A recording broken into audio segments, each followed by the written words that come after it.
mistake. Whoa, who did he see when he heard who was there? Now it seems that All right, everybody, welcome out to the Log Room Guys Craft Beer Show. It is Tuesday, November the 11th, 2025. Jersey Johnny coming at you with me, as always, is none other than Mr. Beer Samurai. Say hello, Samurai. No, love the show. I'm not the beer samurai. You're not the Beer Samurai, you're the Samurai Malort Guzzler. Yeah, that's what I'm for the show. So I just got my new bottle today. You got your new bottle of Malort. No. Is it a regular bottle of Malort or another barrel age? No, they're out of the barrel age right now. It's the regular one. Gotcha. Sitting over here. Yeah. I still have some. You'll get there. You'll get there. It's back there hiding. It's back there. Behind, 15 bottles of Amaro now? What do you got? No, just one other bottle of Amaro, and there's a couple of new bottles of bourbon in there. But holy shit, are you going by the way of Spite and Dival? Funny you should say that. Turning into an Amaro bar? Hey, man, that story might come up later, but yeah, exactly. No, not so much. But so what are you munching on there, sir? Oh, Pockies. Pockies. Happy International Pocky Day. Well, these are some of my favorite here. For those of you that call it, don't call it pokey. No, but you have to turn yourself you around. have to turn yourself around. Yeah. But no, this is my favorite, the Almond Crush. Almond Crush. You know what? They are very good. I don't have any Pocky.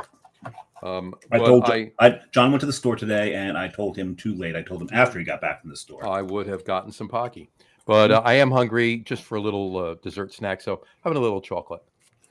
Oh yeah, that's from when you went out trick or treating, right? No, from when I went out trick or treating. Yeah, I had it in my pillowcase. Okay. What you got to do is you got to leave some of the candy in the pillowcase when you put the pillow back in it. So when you're in bed later, you just reach in the pillowcase and pull out some candy. Unfortunately, I would probably forget, and my head gives off heat, and I probably would have melted it and made a mess. There you go. So don't do that. Hey, Mega Wink Pub's joining us. Hey, Mega Wink. How are you? Hey, yous guys. Hey, you guys. I didn't think Mega Wink Pub was from Long Island. Hey, yous guys. Long Island. Now I said it right. Those of you watching from Long Island, we know it's Long Island. We're just kidding. We're laughing with you. No, the people in Long Island are going like, if you say Long Island, they're going to be like, you said it wrong. You said it wrong. Yeah. Well, we'll ask Pete. We'll ask Pete the next time we talk to him. There we go. There you go. So. I think I just followed him as Radio Pete. Isn't he like he started a new Radio Pete page, and he encouraged Pat and I to set up a Jersey Johnny and a Harry Lugnuts page. So you guys are going to have a fan base now? Apparently. Well, there is a Beer Samurai page, so there is a Beer Samurai, but you haven't used it in like 12 years. So no, it's out there. Well, no, I don't post to it. No. That's my point. You haven't used it's there. You haven't used it. Well, I'm a shameless non-promoter. Exactly. I just don't. What did I do though? By the way, they said South Jersey in the house. In the house. Okay. Oh, so we're pork rolls. Pork rolls in the house. There you go. Yeah. There is a few other days we do want to mention. Yep. Because the one thing I do. I said do. You said do. Is occasionally I do origami, and it is World Origami Day. Happy World Origami Day. Yeah. For those who celebrate. My oldest son is actually really good at it. I don't even know where it is. He made me a samurai helmet at one point. Oh, it's right here. Here it is. It's right here. There you go. Good thing. Oh, very nice. Yeah. Very nice. Good thing you're wearing a shirt because we would have seen your chest very. You would see my belly. Personal. You would see my belly. Well, it's the top of the belly, bottom of the chest. I don't have a chest. It's been absorbed into the belly. It's been absorbed. It's one big belly, right? Yeah, it's been swallowed. Gotcha. Like everything else that comes across my plate. Like you do, right? Exactly. Yeah, just this. I went full Nashville today. Yeah, I noticed that. I was like, "What's with the Nashville?" I did. Yeah, it wasn't even intentional, but no. Okay, good. No, I've got the Malort shirt on. We mentioned that already. It is another day, isn't it? It is another day. Well, first of all, it is National Sunday Day. I thought today was Tuesday. No, Sunday is every second Tuesday of November. So Tuesday is Sunday. Tuesday is Sunday. I thought Wednesday was Sunday at Carvel. It is. Well, it used to be. Yeah, right. They don't do that anymore. They don't do that. And Wednesday's Prince Spaghetti Day too. Don't forget that. Right, and Sunday is Sunday. Sunday is Sunday, right? But today is National Sunday Day. Yes, but with the cherry on top. Right. Well, you can't. It's not a Sunday unless you put a cherry on. No, not at all. You're doing it wrong if you don't put Matter. You don't need the bananas. You don't need the hot fudge. They're nice, but you need the cherry no matter what you're doing. And whipped cream. Well, yeah, well, that's a given. I mean, I wasn't even going to mention that. Ice cream, whipped cream, cherry are the three component. Ice cream, whipped cream. There's four components: ice cream, whipped cream, cherry, and other shit. And other shit, right? That's. I thought you were going to say a spoon because you kind of need a spoon, you know. You don't need a spoon. Do you need a bowl? You can make it right in the goddamn carton if you want. I've done that. Well, I've done that when there's a little bit left, right? Just enough for one serving. Why dirty a bowl? Just eat it out of that. Yeah. Right. Yeah. Exactly. So no point. Anyway, and the other one we'll save. We'll save the other one for later. We'll save the other one for later. For a reason. For a reason. We'll save the other one for later. Yeah. Al, if you're watching, please let us know. We'll get there. We'll get there. Anyway. Exactly. So, I'm thirsty. Are you? I'm thirsty. We know Brian Boak is thirsty. We know Brian Boak because he's always thirsty. He's always thirsty, and he's always beating us to the thirst, the punch, to the satiation of the thirst. The imbibing. There you go. Okay. Yeah, you can tell I haven't drank yet because I can say satiation, right, satiation or satiating. So let's get our guest on. Very important night tonight. Near and dear to. Oh, you're not going to put his comments up? I'll put them up after. All right, that was a setup. Okay, fine. We can do this with the guest on the show. We can, but I'll just get that out of the way. All right, fine. Brian Boak commented in. Cheers out of the house. So no beers tonight. I'll have one after the show. Okay. Was at Ramstein Beers Saturday for winter wheat release. Nice. Left a keg to be filled. Pick up in a week or so. Sounds beautiful. Beautiful. Okay, now let's get to our beers. Now let's get to our beers. All right, please welcome to the show, without any further ado, Mr. Marty Nachel. Marty, how are you today, sir? Yeah, there you go. Throwing up the horns. Yeah. I was going to put many other monikers other than just American Craft Beer Hall of Fame, but we'll get to the other ones and we'll change them around there. Yeah, you got a character limit, don't you? Yeah, that's it. Well, I can make it a crawl. I can make the. There you go. Oh, like we did going, right? We did pie, yeah. We did pie, right? We did that one. Not all of it. No. Anyway, how are you this evening, sir? I am doing well. How about you? Awesome. Very good. How cold is it there? Yeah. Too damn cold. You see me wearing a hoodie here. I was wondering, it's rare that you're bundled up. What happened to fall? It was winter today. My trees still have their leaves. We got snow on top of the leaves. Yeah. It's crazy. Well, we had what? The Arctic something come through. What do they call it? The polar vortex. Polar vortex. Yeah. It was. I'm going to go out on a limb and say Marty had a little bit more of it than we did. Oh yeah, I guarantee it. Yeah, I'd say a lot more. Well, it was definitely snowing in Chicago on Sunday. I did see that on TV. Mm-hmm. I don't want to talk about what I was watching on TV when I. No, let's not talk about that. We'll leave that alone. But I was watching snow this morning. I was watching snow this morning, 7:30. We had a snow squall come through New York, Union City, New York City, right across the north of New Jersey. It was kind of cool. Yeah, I saw a couple flurries down here at the shore.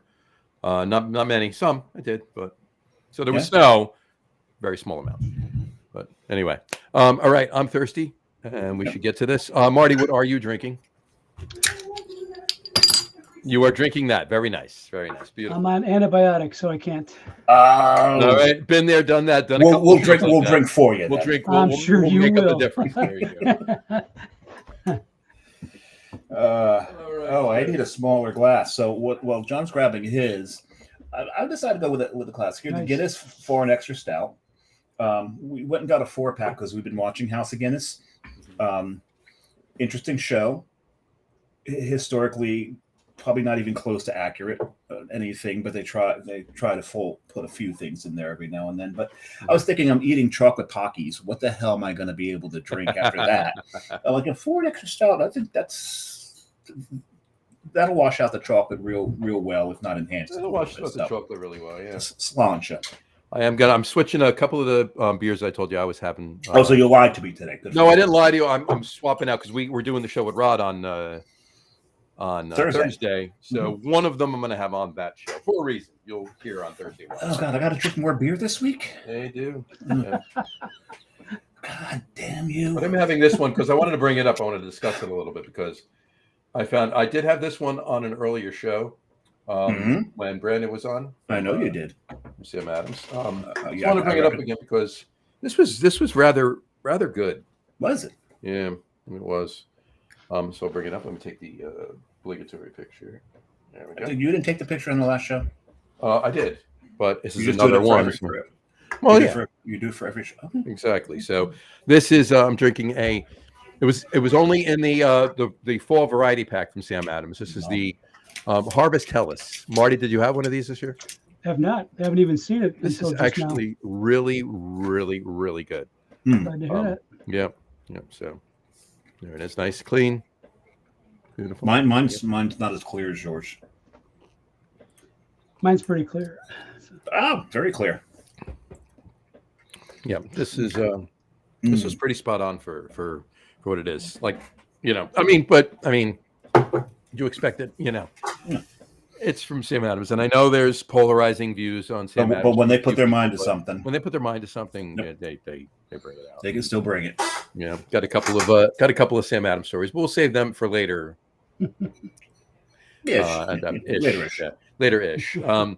But anyway, all right. Well, speaking of beer, which we talk about on the show occasionally. Occasionally. So the festival barrel aged beer. Come on. A festival of barrel aged beers, FOBAB, FOBAB, if you will. Was this past weekend, correct? Absolutely. And Marty, you were in attendance, were you not? I really did want to go. Next year. I know I said the same thing last year, Marty, but and he'll say the same thing next year. No. I was going to say next year. No. I'm getting there next year. But so tell us about it. Highlight it for us. Well, first of all, I consider myself very fortunate to live in the Chicago area, so it's in a sense in my backyard. But the fact that I am able to judge there is the real benefit. So I'm there at 8:00 in the morning, and should I decide to stay all day and evening, I will and do. But I didn't this time around. No. But nevertheless, for those of you who have not been to FOBAB, you really need to put it on your bucket list. To my knowledge, there's no other festival or tasting like this anywhere in the world. And to have almost 300 beers all aged in or on wood in one room, you just don't get opportunities like that. You don't. No, you're absolutely right. You don't. And, all different styles as well. This is not all bourbon and whiskey and you name it. It's the various beer styles and the various barrels. And so the combinations are pretty endless, and it's an amazing opportunity. And Let's talk about some of the other barrels. Now, obviously, bourbon barrels are going to be the most, obviously. Sure. It's going to be rye barrels and so forth. How about what other? So rum barrels, I'm sure. Yep. Wine barrels. Port barrels. I hope. Yeah, all the wine barrels, red and white fortified wine. I don't know if it was there this year, but they've had Tabasco in the past. Oh, really? Tabasco barrel aged. Must have been interesting. I'm sure you get gin. I'm sure you get tequila. Yeah. All the different distillates, all the different wines. That's amazing. Like, there's really no end to it. Maple syrup barrels. Mm-hmm. Yeah. Well. Okay, so I put FOBAB on my bucket list right under Win Lottery. Well, I would put it above Win Lottery because it's more likely you're going to Chicago in November than it is you're winning the lottery. So. Well, no. Going to Chicago in any kind of winter month. It's not winter, it's fall. You're good. No, you just said it's winter. All right, well, let me ask you a question. You just said it's winter. I said, no, today was like winter. I didn't say it is winter. No, you said what happened in fall. It was winter today. No, today, well, all right, fine. All right. You nitpicker, you. Yes. Anyway, so let me. I like that nit right over there. I'll take that nit. The polar vortex it came down on Sunday, right? So on exactly Saturday. It waited until the festival was over. It was actually beautiful. Nice. Blue skies, cloudless, sun out, nice and warm. But yeah, Sunday came and ruined everything. Amazing. And Saturday they were like, "We're in Chicago." Yeah, for real. This is nice. That's No. crazy. So, Well, next question. what were some of the highlight beers that you had? Highlights of some of the better beers you had. Well, I'm going to speak personally of my experience that day. I got to judge the medal round for the barley wine, wheat wine category. And yeah, there were 9 in that category, and not a clunker in the bunch. I mean, obviously some were better than others, but it was a medal round. Keep that in mind. And I'm pleased to say that the beer that we, for that particular round, the beer that we gave the gold medal to ended up taking second best of show. So it was a barley wine that was aged in bourbon barrels and finished in cognac barrels. So that was really, really, the complexity of that beer was outstanding. I love what cognac does to a beer. Cartons, they're what you call it, regular coffees. They've got a lot of different treatments to it, and their French version is just aged in cognac barrels. And for those people who drink it, they're like, okay, so it's just cognac barrels, and they don't really put much thought into it. But when you really delve into all the flavors and the complexity that it brought out in this one beer, the way it interplays with it, it was one of my favorite iterations of that beer. Yeah, what made this beer in particular stand out, the cognac gives the beer a little bit of a wininess, both in the aroma and the taste. And when you're drinking barley wine, despite the fact that it has the word wine in its name, you don't expect winey notes out of it. Right. And so to have that little extra bit of complexity on top of the bourbon and on top of the massive body and alcohol, just a really incredible beer. Unfortunately, I can't even tell you who it was because as a judge, we're not privy to that information. And even when it won the award, I wasn't paying attention to After nine tastings of barley wine, I can imagine you weren't paying. Yeah. I'd be asleep, I think.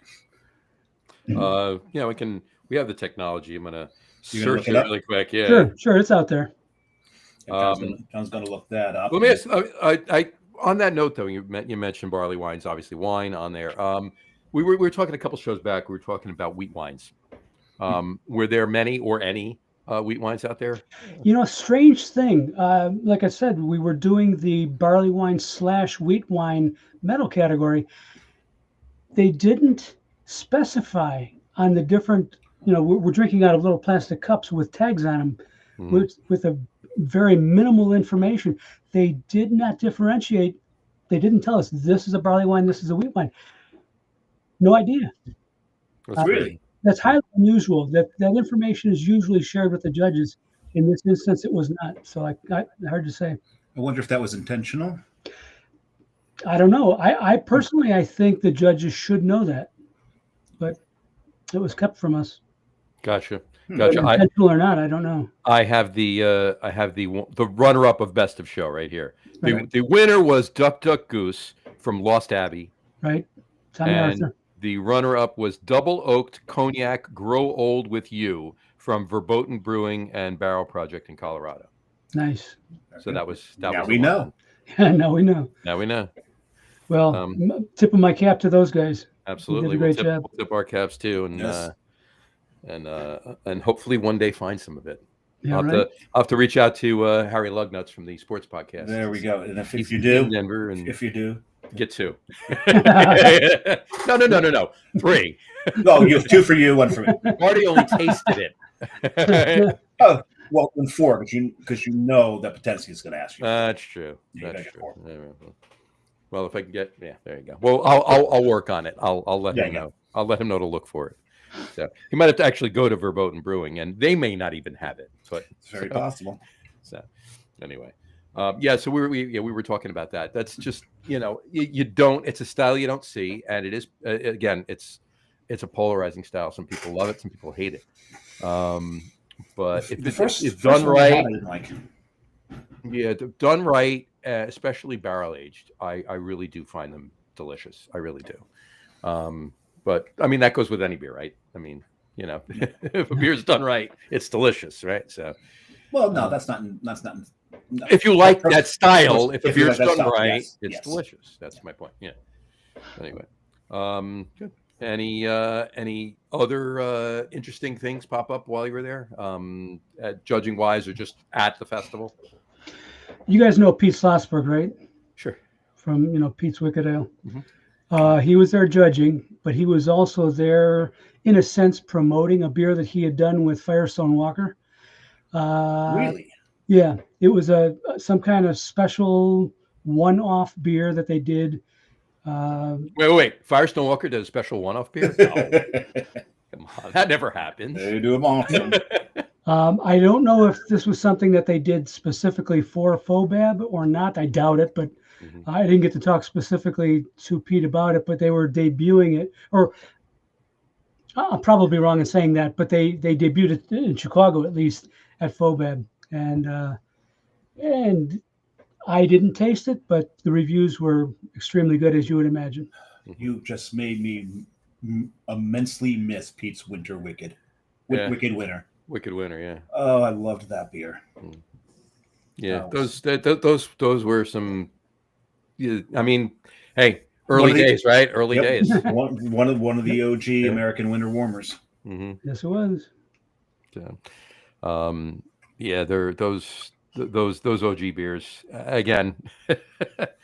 More on that later. I have a question for you guys, though, on that topic. Yep. Do you think beers like the one we just talked about, you just mentioned, do you think they live on in our memory much greater than they really were? I mean, if you could bring them back today, would they stand up to scrutiny the way, I would. Let me just take it here from here, Dave. My personal opinion on that, and I say this too, and I'm right with you where your mind is on that. I like to hope that they would. Yes. But more than likely they wouldn't, because we're dealing with memories from how long ago? 30 years ago plus, right? When was the last time we had that? Dave, when was the last time you had that beer? Probably 88. Yeah. So as far back as that, and I agree. little as I after was saying it, that thought was actually rolling around my head, Marty. Yeah. If they were still making it today exactly the way they made it then, I'm not sure that it would be as good as we remember it, because technology has changed. Right. Our understanding of the science of brewing has changed. Now, I would like to think that they would take advantage of that, and that beer would have been enhanced through the years. Right. Now, here's my question. Think about this, and this is all part and parcel of what you're saying, right? Anchor is gone. But Anchor Christmas, we were all drinking every year for how many years? Mm-hmm. I'm sure it was dialed in little by little each year. Well, it changed every year. But But the beer itself, you loved it every year, right? But not every year. Moreover, all right. But moreover, when was the first time Harpoon brewed Wicked Warmer? Winter Warmer. That's wrong. Winter Warmer. That was 80s as well. That beer really didn't change, and it's still good today. Ask Starodumsky; he's going to agree with that. Anything brewed before 1990, Starodumsky is going to say was good. Right. It's still great. Yeah, but I agree with that. I still like. Hey, and I kept it right here, and I showed John. Right, I actually finally found a Harpoon Winter Warmer. Nice glass. Nice. So I'll be in 2 weeks when we do the holiday beer show with John and Tom. You'll be breaking that out. I'll be breaking this out and having a Harpoon Winter Warmer in it. So to talk about Harpoon, like John, you and I, both of us, our first IPA was Harpoons. Absolutely. Right, and I drink Harpoon IPA right now, and forgive me, but I retch. It's not, no, of course, but it is. See, that's my point with the Winter Warmer, right? Because Harpoon IPA is to a point. It's not as I don't think it's not. Well, it's a little different, right? They did like Harpoon Ale. Marty, help me with this. Harpoon Ale, just a regular Harpoon Ale. That, for all intents and purposes, was Harpoon IPA back in the day. To a point. I mean, they modified that, and it kind of morphed in two different directions. They kind of made it an amber ale. They overhopped. Then they overhopped it to make the IPA. But what it originally was what we were remembering, Dave. Right. So, it's still kind of what it was, but the hop bill obviously has changed. It's morphed a little bit, but God, I hope it's morphed because I would hate. yeah, but then again, our palates have morphed too, Dave. That's what Marty's talking about. That's true as well. That's absolutely true. But I mean, the very first time I had an over, I'm not even talking about Harpoon IPA, because Harpoon IPA at the time was an English IPA, right? It wasn't a West Coast or hops in your face or a resin bomb by any means. It was a more malty or upfront IPA. But the first time I ever had an overhopped, like, in your face bitter IPA, I almost did a spit take. But I'm like, what am I drinking here? Now I love it, right? Now I want that resin. I want that. It's called acclimation, yes. Right, but right, exactly. I'm not sure that it works backwards. No, but it does change your palate. So when as you acclimate to other things, your palate shifts. Yeah, but I'm not sure that it makes you wretch. Marty, what was your first IPA? Do you remember? Probably Liberty Ale. Okay. Yeah, Anchor Liberty. That makes sense. I was figuring it was going to I thought it might be Goose Islands, but Goose Island came later. Well, yeah, they were 88 when they opened. Yeah, that And came later. so Liberty Ale is around since what, 75 or something 75, like that? 76, 70, yeah. Yeah. And that is one of the inaugural landmark beers on the American Craft Beer Hall of Fame website. How about that? About that. And To the top. I believe there's 2 anchors on that list. There may be. I'm pretty sure Steam is on there as well. Yeah. Something would be wrong if it weren't. Yeah. So, but fantastic beers. I mean, how can you go wrong with those? And to round it out, I mean, we'll talk about that in a minute. But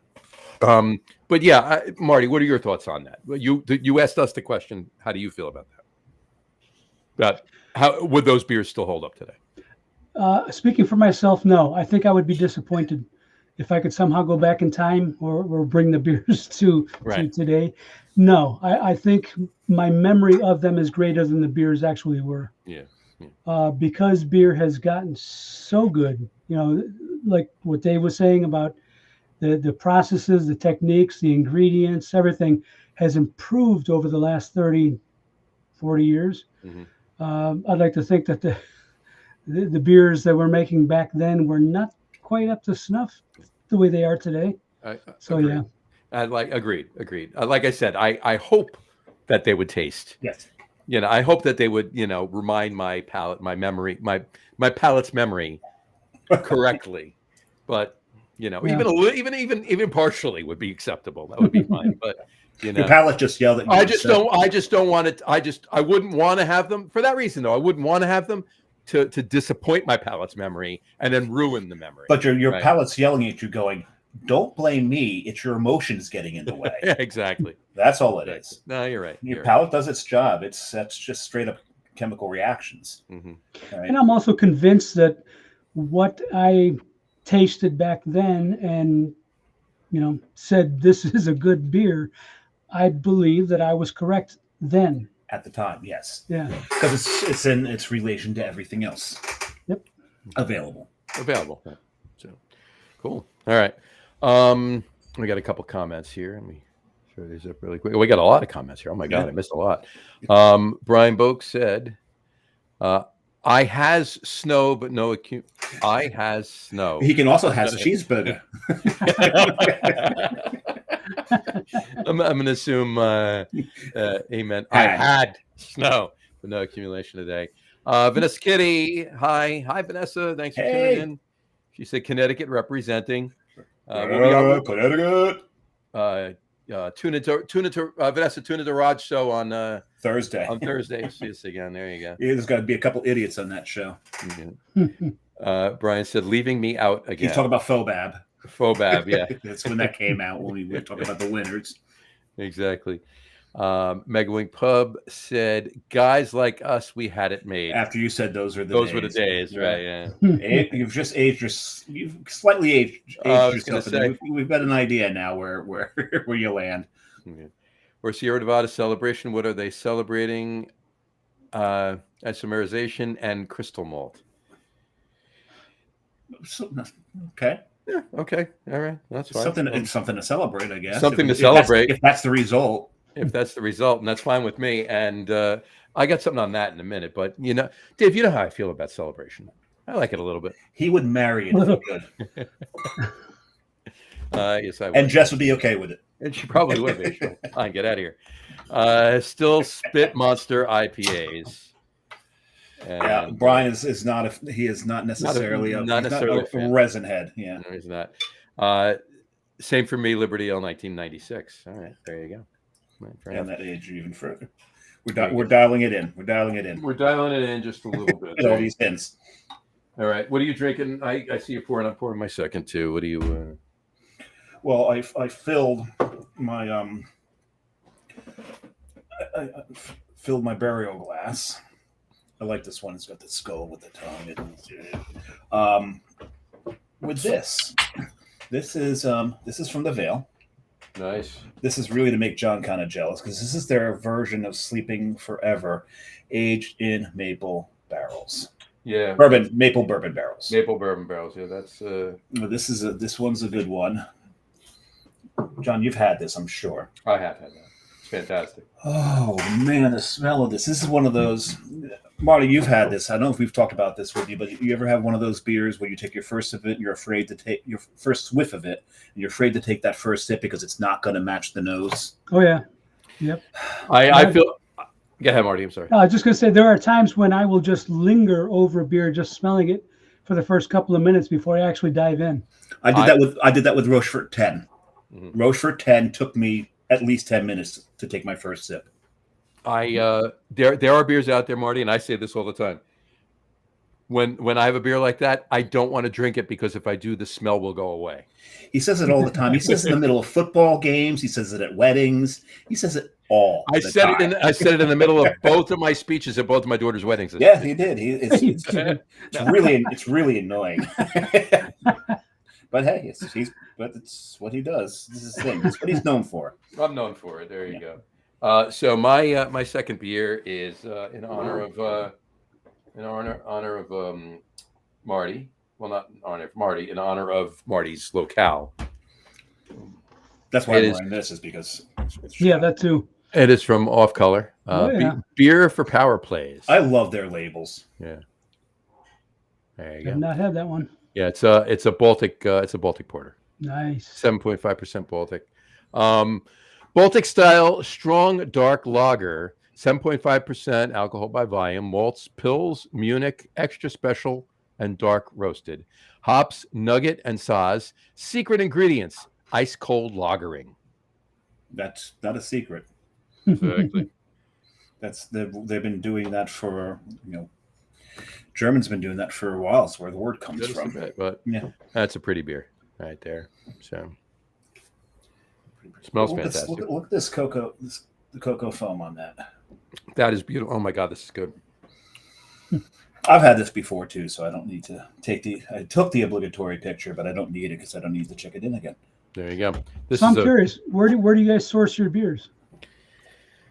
I had a mule for this one. He had a mule for that one. Yeah, I had Brian Altschul, our long our producer who left in shame and handcuffs.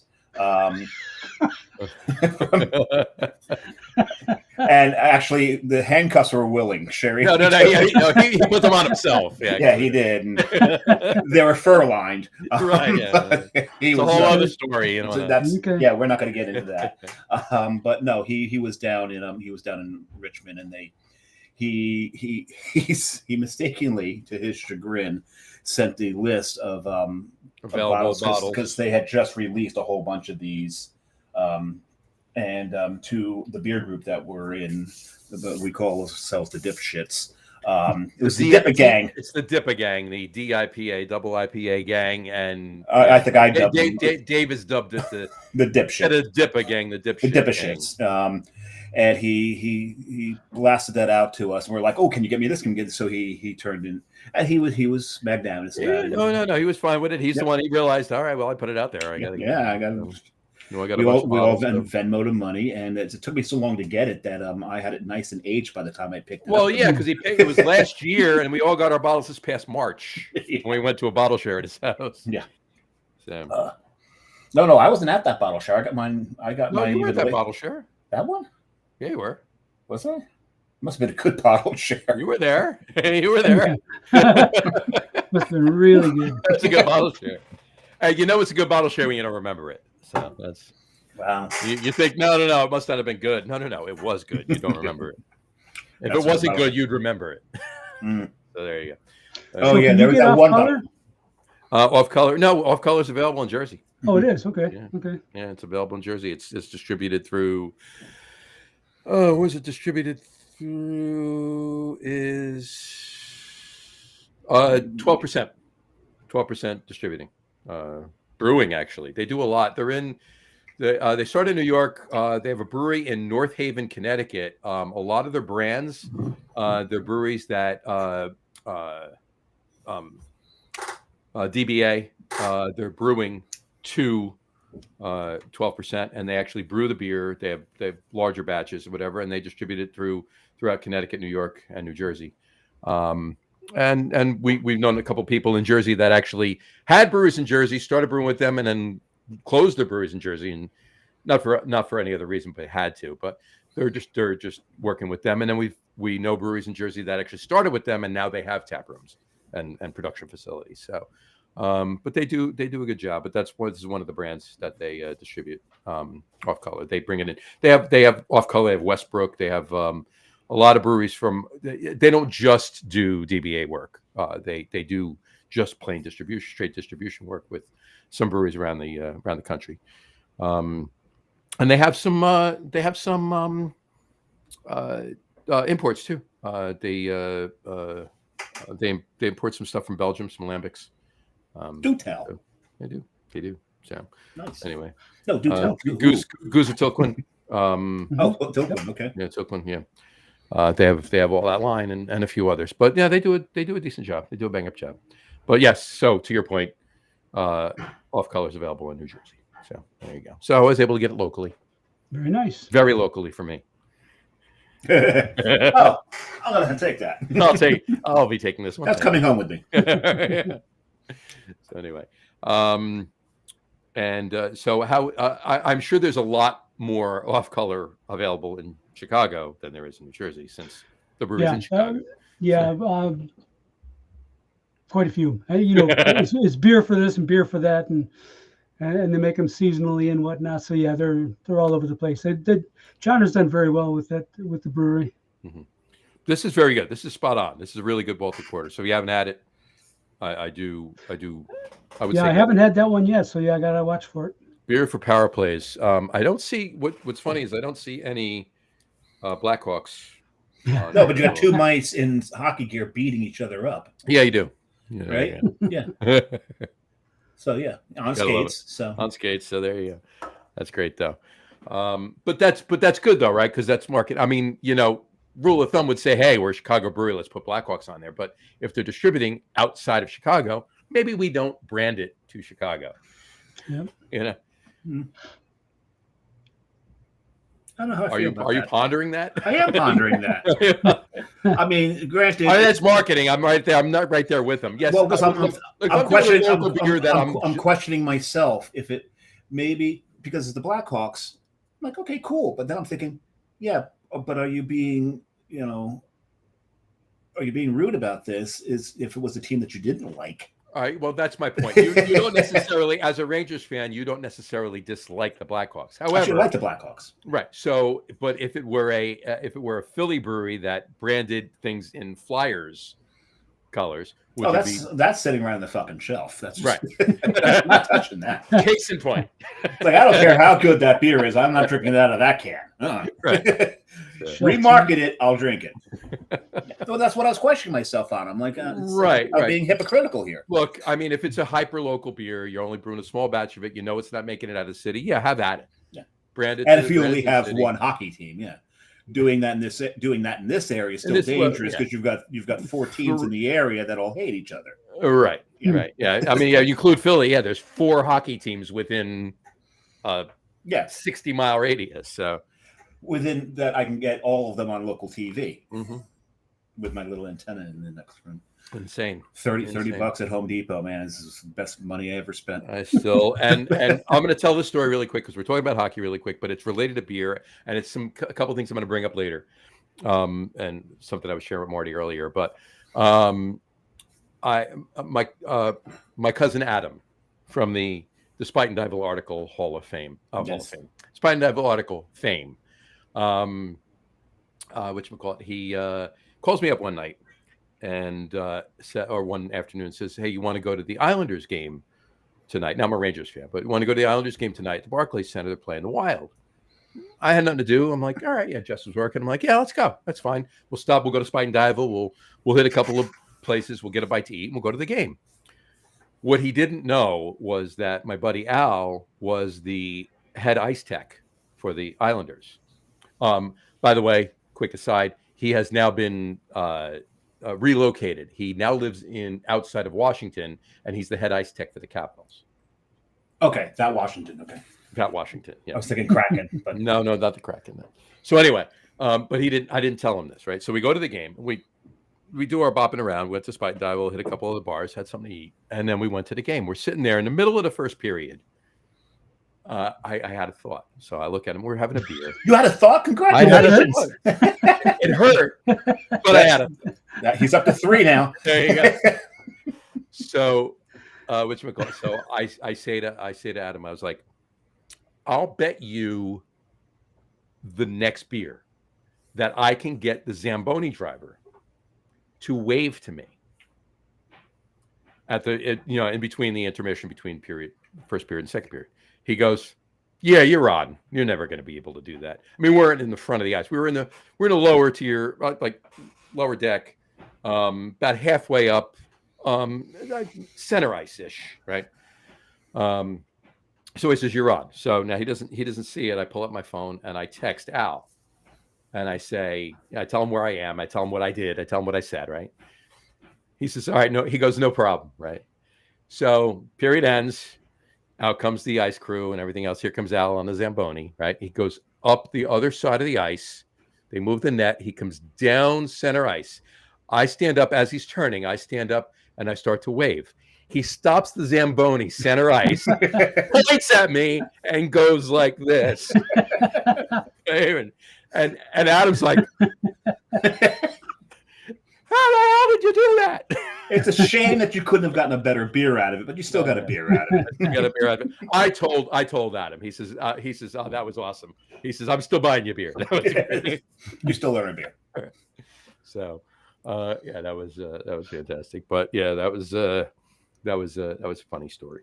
Anyway, so there you go. But yeah. So, But to digress. But I digress. Off Quite color. Beer for quite a Pod. bit. I recommend it. There you go. Marty's on the show for a very specific reason today. I was just about to say Part of it was FOBAB because Part that of just FOBAB, happened. So right. we're always grateful to hear about that and what happens, in other parts of the world, maybe colder parts of the world from us.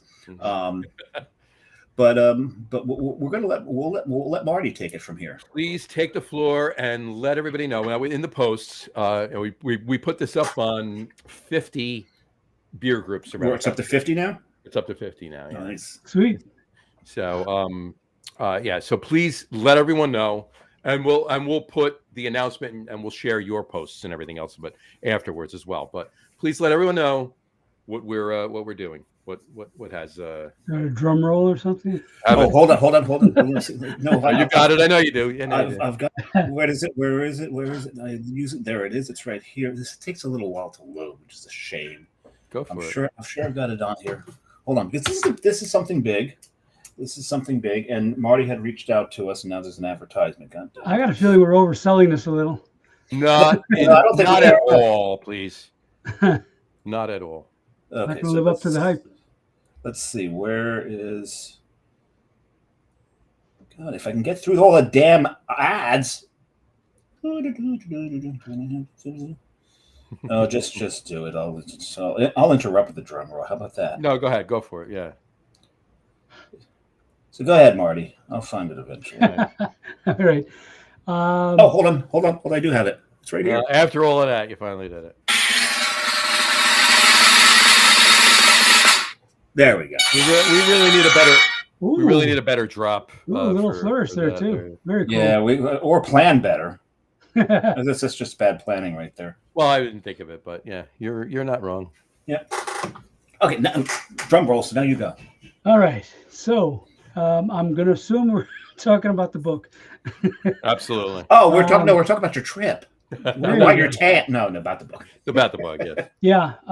So this is something that had been rolling around in my noggin for a while.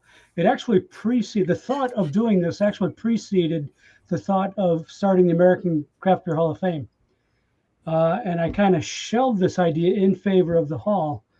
But now that the hall is established and doing well, I figured I would pursue this, and I did start pursuing it back in March, April-ish of this year, and interestingly enough, it actually got its start here on this show. You mentioned it, and we're like, dude, yeah, you need to do that. We said it. Yeah, absolutely. Do it. Yeah. So anyway, the idea is that the book is called, well, officially it's called the Beer Story Project. I had a bunch of other. Oh, there we go. Look at that. That's I had a bunch of other concepts in mind. Yeah. That's really. I love the cover. Yeah. Thank you. Those of you listening to the audio version of this, right about 47 minutes into the show on Facebook or YouTube channel, you can see the cover. But we're going to post this on the Facebook page anyway. No, don't do that. Just buy the damn book, and you'll see the cover. No. Now, before the book is available, they can see it now. And then when the book's available, go buy it. Just buy the book. Well, thank you for that. Absolutely. So yeah, the whole Post that idea, link when it's available too. By the way. Yeah. Well, yeah, it's something I will have to get to eventually, because it's not available yet.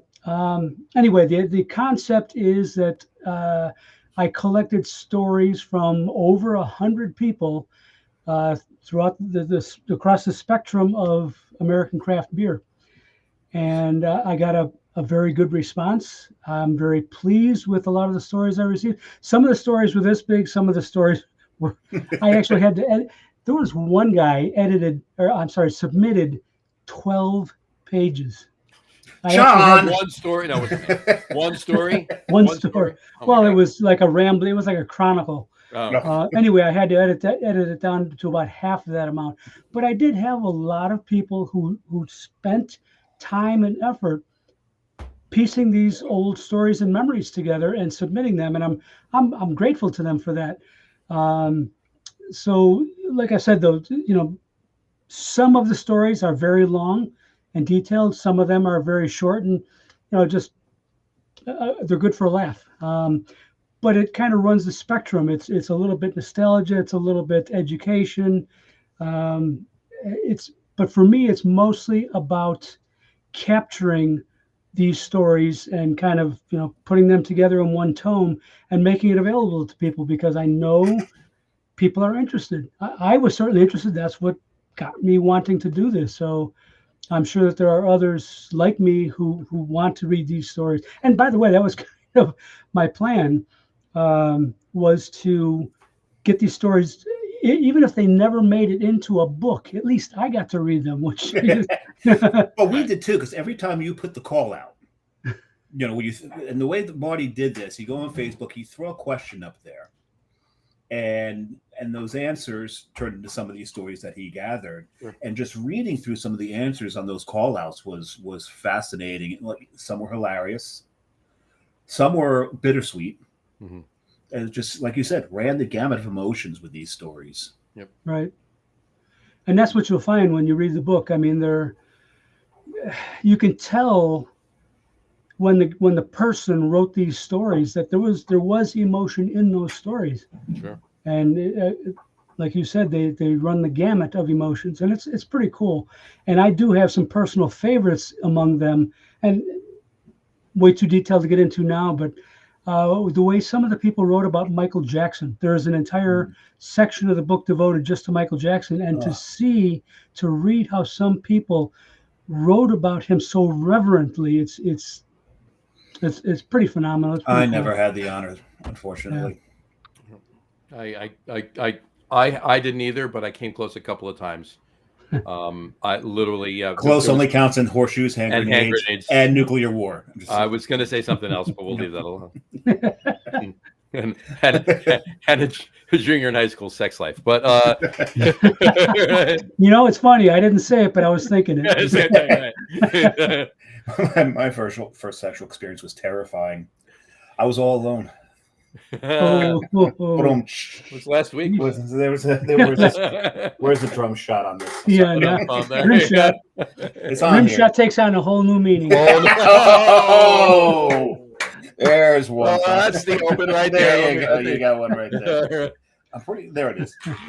No, that's not it. That's not it. I don't know what the hell that is. Sound like a vibrator. Maybe that's more. Oh, it's a whole open there. Oh, did I say that?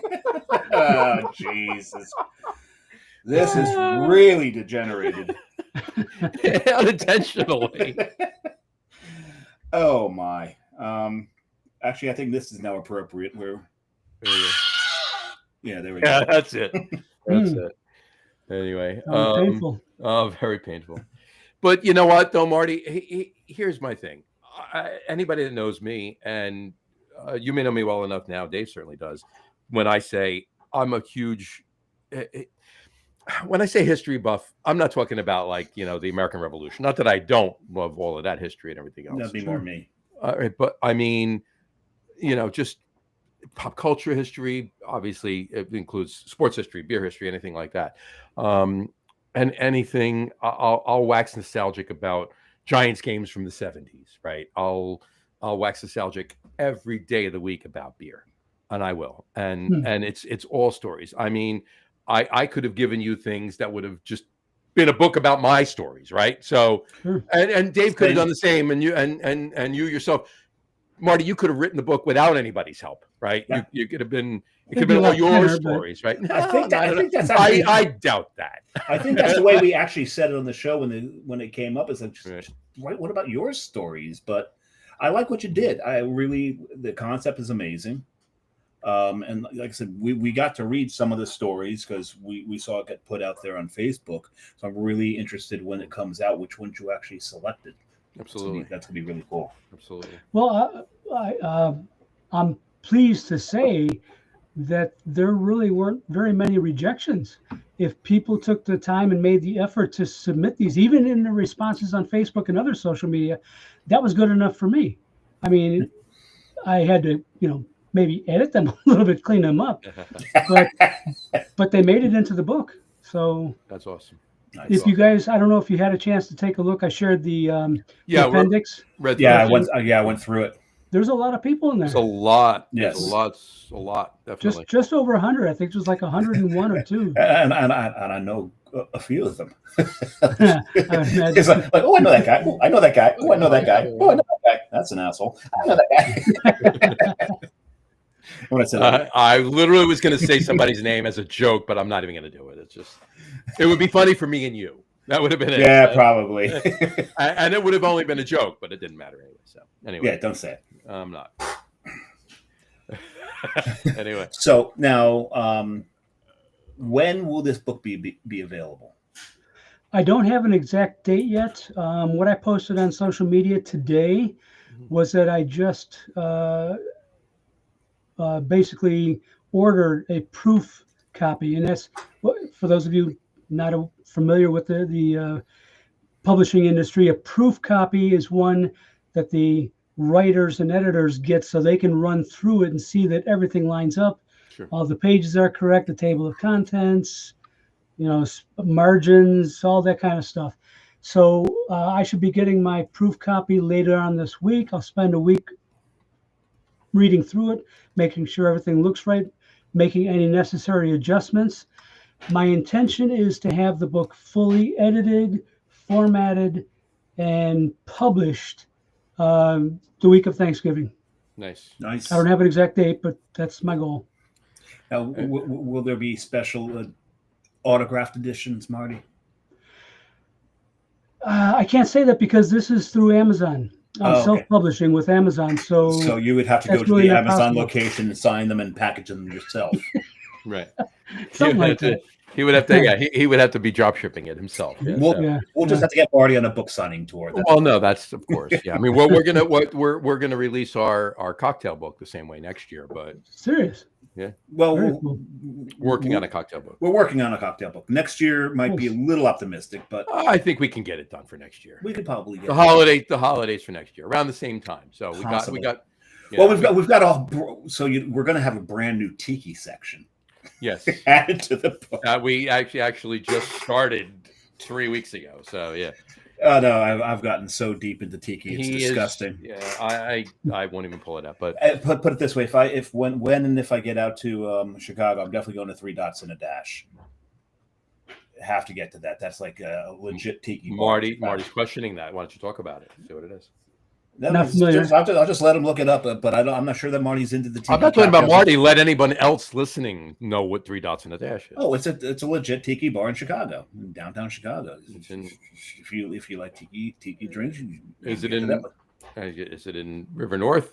Where is it? Is it in? I'm not sure exactly where it is because I've not been there yet. It's on my list. It's on my list right after Fobab. Hey, if we go to if we go to Fobab next year, we'll definitely get out to 3 Dots Oh hell and a yeah! Dash. Oh yeah! So there you go. Absolutely. 100%. Cool. And everybody will be able to order this on Amazon once Absolutely. it's available. And Yes. Right now, the book is only in print. My intention is eventually to put it into e-format. So, Nice. Kindles and other e-readers. Like I've read all your other books. mm, No, except not all of them, but some. most. Yeah, most. absolutely. Real quick, Brian Boak is leaving us. He's going into Yard House for dinner and a beer. See you later. Thank you, Brian. We will talk to you later. Get the cheese dip. Get the cheese dip. I may very well. I'm not 100%. I'll let you know later in the week. I may very well be seeing you Sunday. We'll leave it at that. So I won't. Dave will not. I'll see you about 4 or 5 Sundays from now. 6. It's 6 Sundays. Is it you 6? see. Yeah, 6. No, 5. It is 5. Oh, it's 5. Yeah. No, it's 6 if we count last week. Well, yeah. It's just the buy. There's Exactly. the Bye. the lovely buy where we all get to rest and not feel pain. And I do apologize, Marty, if you have to deal with my ranting on Facebook every Sunday, but that's besides the point. I'm used to it. Matt comments in all the time on things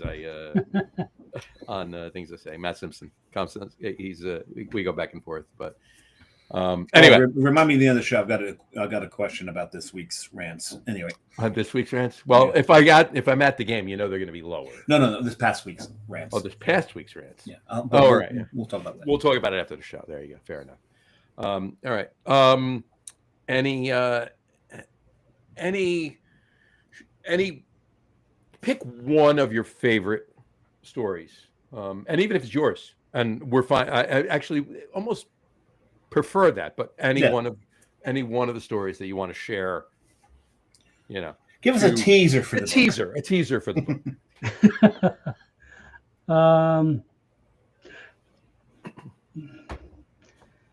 It's really hard to say. I mean, most of these stories are fairly long, and even the shorter ones. I mean, I didn't memorize them. I could. That's why I mentioned you. If you put anything in there yourself or whatever, or anything like you did.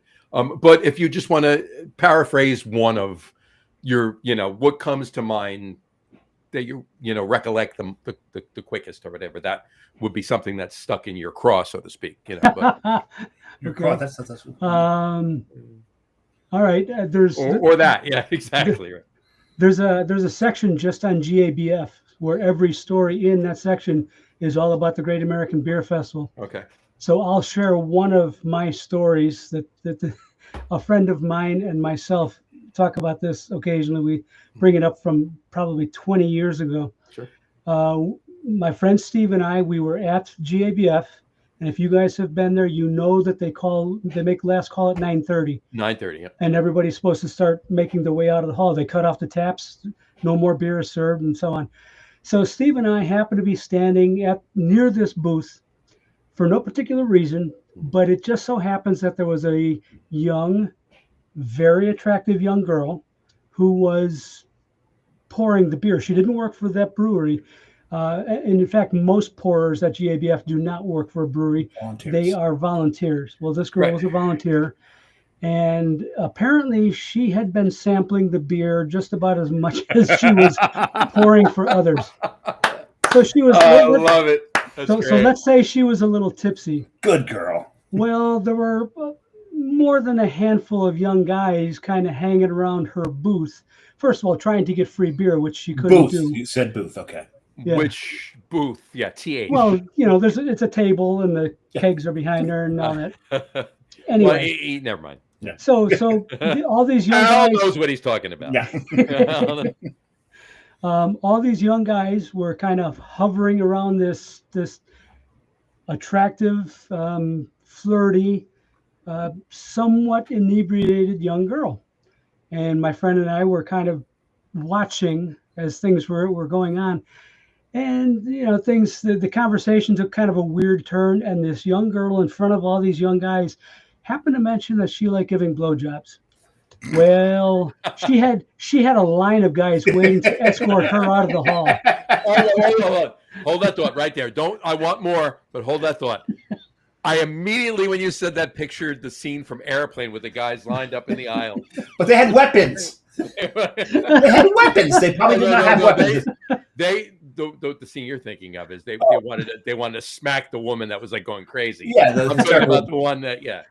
Oh, the other one. That other line. I don't think we're gonna make it out of here. And I've never been with a man before. That one. That line. That line, right. I got the wrong line. Anyway, go ahead. I'm always on the wrong line. You're always on the wrong line. See? You were on the wrong line. There you go. Anyway, the continue, line with Marty. the slow register and that lady who's got the coin purse. There you go. Continue, Marty. Sorry. Well, I'm very sorry to disappoint you, but that really is the end of the story. That was the end of the story. There you go. Don't know what became of that girl or any of her suitors, but it was amusing at the time. Oh, I can imagine. Oh, yeah. I can imagine. Beer is definitely. Hold on, I'm imagining. Beer is definitely a social lubricant. Oh, and a half. That's for sure. That's great. I love it. That pun was intended. No, it wasn't. See where you went there. All right. There you go. I'm brave. I intend my fucking puns. Yeah. Yeah. Pun intended. Yeah. There you go. Anyway, that's great. That's great. Yeah, GABF. Oh, question for you. Sure. You posted today. Does anybody know when GABF was in Baltimore? I believe that was late 80s, like 88, 89. Okay. I'd have to look it up, but yeah, somewhere on there rings a bell. Yeah. That was something that was posted today. Yeah, I believe you're right. I'm trying to remember when it was, but that makes a lot of sense. That was there. But yeah, I mean, Dave, have you been to GABF? I have not had that pleasure either. No, pleasure. GABF is fun. I have not been to Denver yet. You got to get out there. It is on the list. You got to get out there. Your list is getting longer. That's a long list. Hold on. Here we go. Well, I mean, you immediately know somebody. You immediately know two people in Denver. One's name is Kraft, right? And the other one, and the one's his name's Lug Nuts. Nuts, Lug Nuts, right? Oh, Lug's his middle name. Lug is his middle name. His last name's Nuts. Oh, he is Nuts. My buddy Bernie, we went to high school together. He moved out to Denver in '93. He's on the sports podcast I do. DENVUH, right? Denver. Denver, yeah. Okay. He's in a band called Log. That's the name of his band. And his stage name is Harry Lugnuts. So on the sports podcast, his nom de plume is Harry Lugnuts, and he goes by that. So, and our opening theme song is by Log. That's Harry singing. That's Harry singing in the theme. So, well, he's not a bad singer.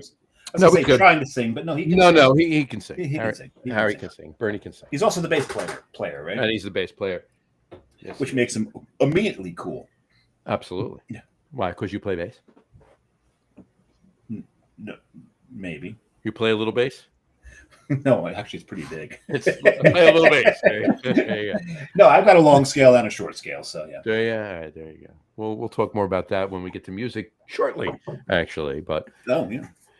I think we will. But I'm so happy that I literally can't wait to read this book. Honestly, Yeah, as soon as I see that link. it's gonna be must read. Any free moment, TV's not gonna be on. The book's gonna be being read, Sleep and I may by the read it a couple toilet. times. Yeah, right. Exactly. When? Leave it by the toilet. Leave it by the toilet. Oh, toilet. I may reading. actually, and I'm not even kidding when I say this. I literally am not even kidding when I say this. I may buy 2 books, one to leave by the toilet and one to leave by the bed. They're actually And at that's in one case point- you run out of toilet paper, right? Duh! There actually was a book put out, and there was a Did I just do it? different volumes of it. It was called The Bathroom Reader, Right. and it had all these little snippets in it that were just long enough for to do your business and finish your business and all that. And if you had been to Taco Bell, you could read 4 or 5 of them at the time if you wanted. See, to. women don't understand this. Women do not understand this. They just, I recognize that beer, John. yes, you do. I recognize that. I actually had them from last year. John, don't age them. I wasn't going to. No, they don't. It does not age. It doesn't age well. It does not Yeah. age well. I will tell you. I that right grabbed it. I grabbed it fresh this year. It just got released and put out or now. whatever. I wouldn't go more than 3 months on Oak Spire. Yeah, Oak Spire from New Belgium, aged in 4 Roses barrels. We're gonna have it right now. I We'll see if- thought because it was barrel aged like a dummy, I thought that would age well.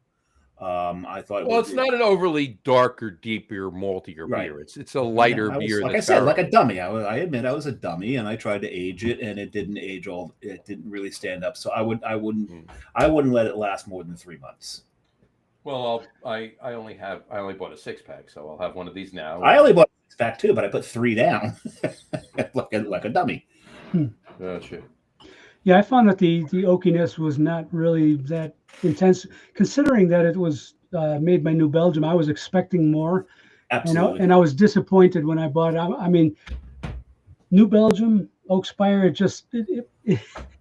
My mouth was watering just looking at the label. Right. Absolutely. That's why I grabbed it. And There's again. there you go. Yeah, but There you go.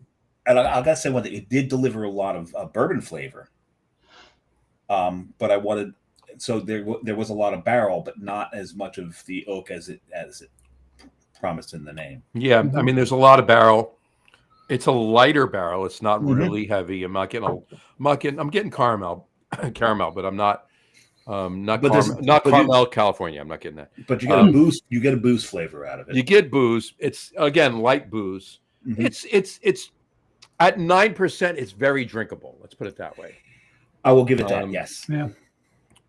But yeah, I'm getting some caramel. I'm getting some barrel notes, but they're very light. Getting a little bit of oakiness, but again, drinkable oakiness. It's Oh, not back to the hokey it's not pokey a- again. It's not a sipper necessarily. It doesn't, or I shouldn't say that. It doesn't have to be a sipper.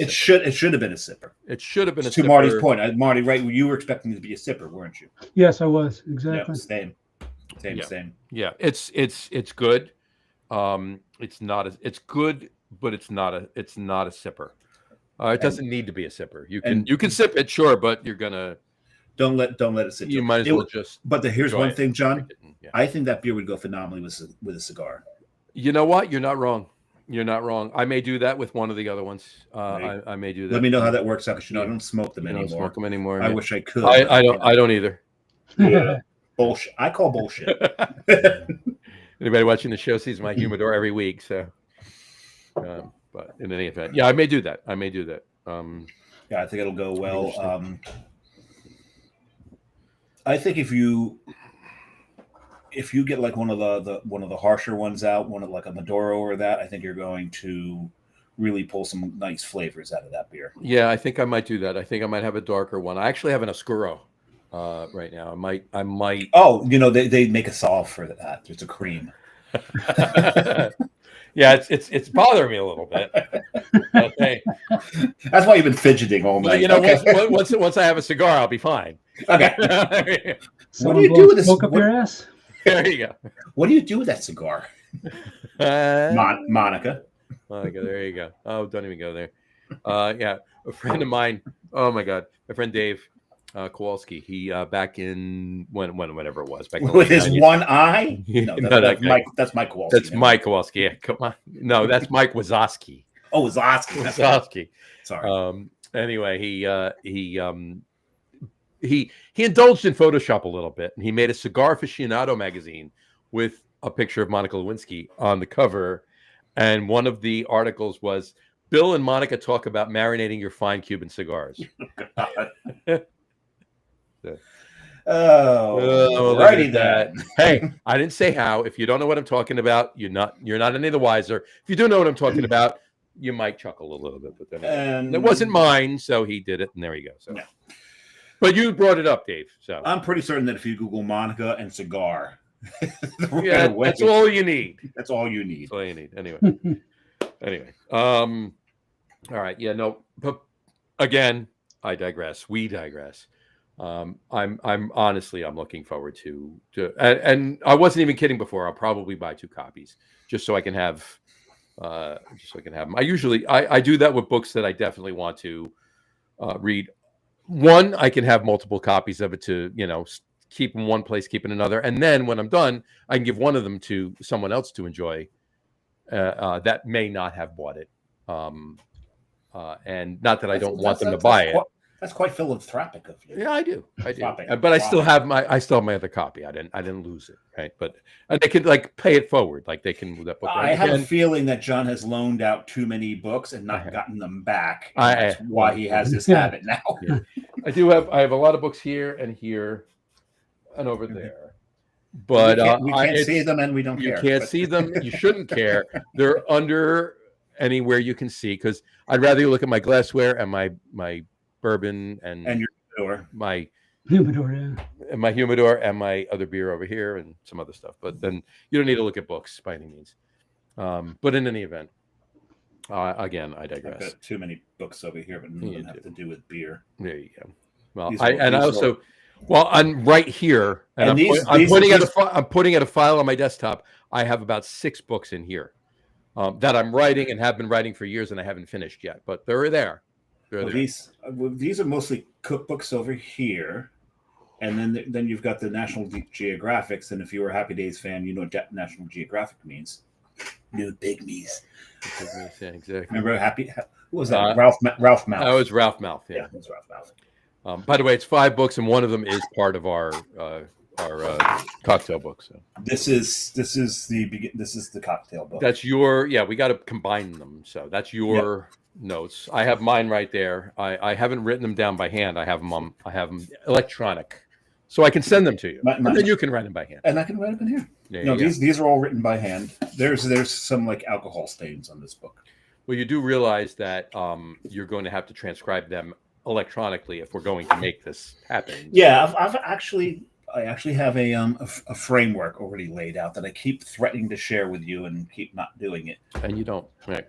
Yeah, but we need to. So we'll figure it out. Anyway, I got to redo it for the tiki drinks, but yeah, I know. You have to redo it. You just have to modify it a little bit. That's redoing. Yeah, that's there you go. Anyway, all right. Let's talk about. We'll get back to the book in a second. I have a couple of closing questions when we finish the show on the book. But you just went away. I don't know. You got a tan 12 times. You don't. No one. In the last week? No, I'm kidding. The only way to get a tan. The only way to get a tan like that in Chicago is go stand out by the lake and get wind blasted. Right. Yeah. That would be a red. That wouldn't be a tan. Yeah. So that's actually a decent tan. I think he might have been closer to the equator to get that tan. A little closer to the equator than we are right now. Yes. So Marty, enlighten us. Where were you? Well, most recently I was down in Arizona. I happen to have some family in Phoenix, so I went down there to visit. I hadn't seen them in a while.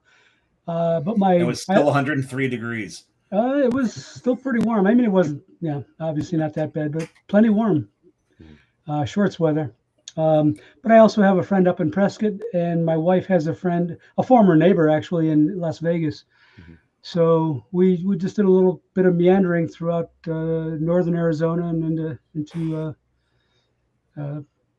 Vegas. That's not a bad thing. Flagstaff is Not at one of all. my favorite places. Yeah. Unfortunately, we didn't get to hang there. We were on our way elsewhere. You guys, I don't know if you know Page, Arizona. That's where Antelope Canyon is. Yes. We had an appointment. You actually have to get an appointment to see that canyon. Yep. And we had an appointment, which is why we couldn't stop at Flagstaff. We had to make a beeline up there to get there in time for our appointment. It's funny. We say Antelope Canyon. People are like, what is that? It's like, when you Google it and you see the pictures, everyone knows what it looks like. It's iconic. It is. If you get back out there, Flagstaff, Mother Road Brewing, that's probably the best brewery in Flagstaff. Is Dark Skies is good too. There you go. Very good. My son-in-law spent some time out in Scottsdale when he was on. He was actually a pitcher for the Reds minor league. So yeah, he got drafted by the Reds, and he was he made up to Double-A before he blew out his elbow. Now, Prescott, when you were in Prescott, did you do the Bourbon Trail while you were there? They have a whiskey trail in Prescott. Well, they have Whiskey Row. Whiskey Row, that's it. Yeah. Yes. It's basically just a strip right down of saloons, right? Yeah, saloon after saloon, and that's obviously why it's called Whiskey Row. Didn't do it this trip. I had been there in 2016, 17-ish.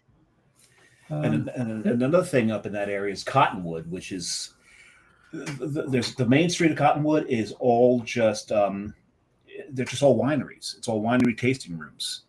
And Arizona wine, you're like, Arizona wine. Some of the stuff's actually pretty good. I've got to say. Not to belabor the wine point, but there's good wine in every state that produces wine. There are going to be vineyards that actually do have some pretty good liquor. That understand that this is the grape that actually grows well in my soil and climate. Right. And there's some wineries that try to force it, like, I want to make a Cabernet. Right. You're in Connecticut. You're not making a Cabernet. Stop. Just don't do it. What grape grows great in New Jersey? The Chamberson. Chamberson grows great in New Jersey. The terroir in New Jersey, for Chamberson, it's amazing grape. Anyway, continue, Marty. Sorry. So Arizona. What were we before Arizona? Yeah. Previous trip we were in Europe. The wife wanted to see Portugal and Spain. And I made a deal with her. I said, okay, if we're going to Portugal and Spain, then I want to go to Morocco and Gibraltar. So there we had it. I remember the trip over to, I saw on Facebook you putting over that you're going, and I'm like, oh, that bastard, I want to do that. How was Fez? We didn't do Fez. You didn't do Fez? We were only there for two. Fez is more in country. Right. We didn't get beyond Tangier. Okay. We were only there for 2 nights, and there was plenty to do in the space, right off the Mediterranean and Atlantic. Sure. We didn't get inland much. Our original plan was actually to go down to the Sahara Desert and ride camels there, but that's Morocco is a big country, and it would have been a 10-hour drive from Tangier down to Merzouga, which is right on the edge of the Sahara Desert, yeah. And that's 10 hours each way. I was going to say, because I definitely saw you on camels. I saw. Yeah, we've seen pictures of Marty on camels, which is awesome. It was on a Wednesday. Wednesday is Camel Day in Morocco. I thought you were on a hump day. Come on, guys. Right over our head. This is 13%. I'm getting No. Is there a beer scene in Morocco at all? Well, consider that I was only there for 48 hours and never made it out of the one city. To my knowledge, and I did do a little bit of research before going there, there really isn't. In terms of craft beer, no. Well, and even at the commercial beer, industrial beer level, it's not that big for a couple of reasons. Number one, Morocco is a Muslim country, and for the most part, Muslims don't touch alcohol. So whatever alcohol is produced and served within the country is for non-Muslims, which that's a very, very small part of the percentage. population. Well, there are a lot of European expats in America. Correct. Liquor licenses are kind of hard to come by, and those usually go to the bigger hotels and the upscale restaurants. Okay. So when you're Sure. dealing with the small mom and pop places, none of them have liquor licenses. None of them serve any kind of alcohol. Yeah, very much like Dubai. I imagine. Yeah. Not that I've been. I don't even know why I know this. But yeah. So, but you obviously, but now Spain and Portugal, there was beer. Yes, and Well, yeah, of course. Yeah, of course. but I regret to say this is actually a black mark on my record. I didn't go to a single brewery while we were there. We were on a pretty tight schedule, and there was a mishap. Leaving the United States, there was a mishap that caused us to lose a day. Oh, Really? So things got messed up. But you know what? I'm sorry. oh no, go ahead. Well, the bottom line is the breweries that I would have wanted to go to were not convenient. We were not driving. This is one of the first vacations that we've ever taken that we did not rent a car. So we had. She's okay, everybody. She's okay. All right. Well, between Kerry and the dog outside, I don't know if you heard. Yeah. Yeah, we heard him. So yeah, this Lucky is next door. It's Lucky. Yeah, see. this is one of the first vacations where we were dependent on local transportation. Taxis, buses, trains, and whatnot. So we weren't as mobile, and the priority was not as high on this trip. Mhm. So we drank whatever beer was convenient, which is the bigger brand name Estrella Dom and yeah. which by the way, in Europe, that's not a terrible thing. It's not terrible. It could be Estrella worse. Dom is fine. Estrella Dom is it's. But the thing is, I have to give you credit and respect for that because this was your wife's trip. Well, that part of it was. And you put in the back seat the things that you normally do when you travel. So that's Oh, here's And believe me, she's done enough of what I wanted to do. exactly it's Right. give and take. That's exactly. Right. I'm right with you on that, 100%. Now, but I mean, we usually do it like the give and take on the same trip. But I completely understand how, some trips have been heavy for me, but on that front. But when you're in Portugal, though, how much port did you have? That answers the question. Very little. Here's as much port as I had on the main square downtown. Don't know if you know Lisbon very well, but they have the main square. Just off the square is a not-for-profit tasting room. The idea is that they introduce tourists to Portuguese wine. You can just go to this one place and taste a crap load of different Portuguese wines. And so that was the extent of our wine tasting because I told you our trip got cut short in the beginning. So Yeah. really, Structured, yeah, caused some problems. So fortunately we made it there. My next trip to Portugal, we will go to Porto because we want to do the Azores, and the best way to go to the Azores is to fly into Porto first and go to the Azores. Yes, the cheaper way is to go into Lisbon first, but the best way to do it is go to Porto first. It's actually a little closer, and there's more port. There's more port in Porto. Go And figure. Well, you get a lot more Liz in Lisbon than you can get port in Porto. So. And there's more Madeira on Madeira. and Liz has one of those lines too. Yeah, Liz has one of Oh, God. Just saying. Oh my God, I do like Madeira. And as far as we know, that girl GABF, her name was Liz.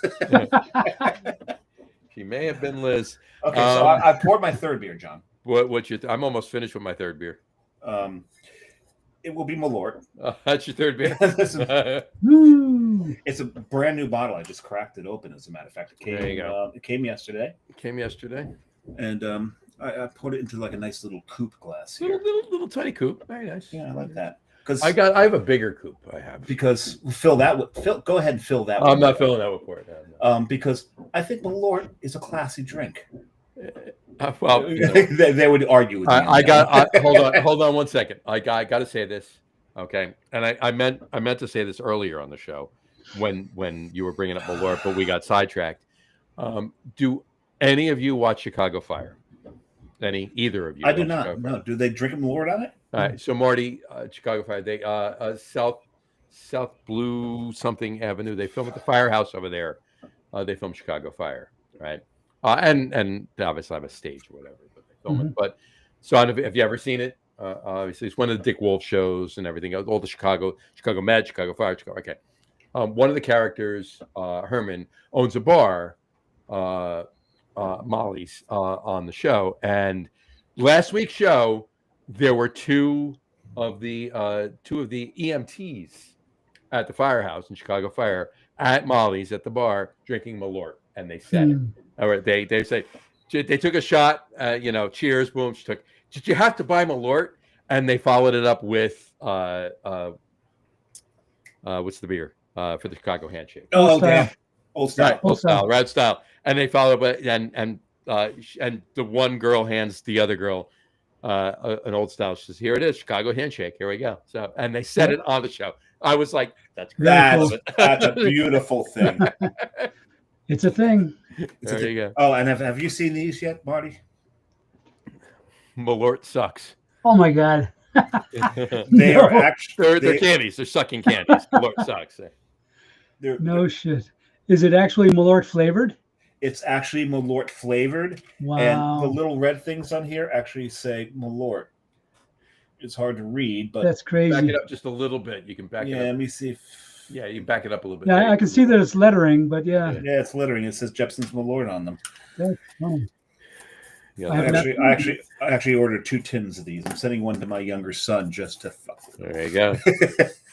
His first ever shot at a bar was barrel aged Malort.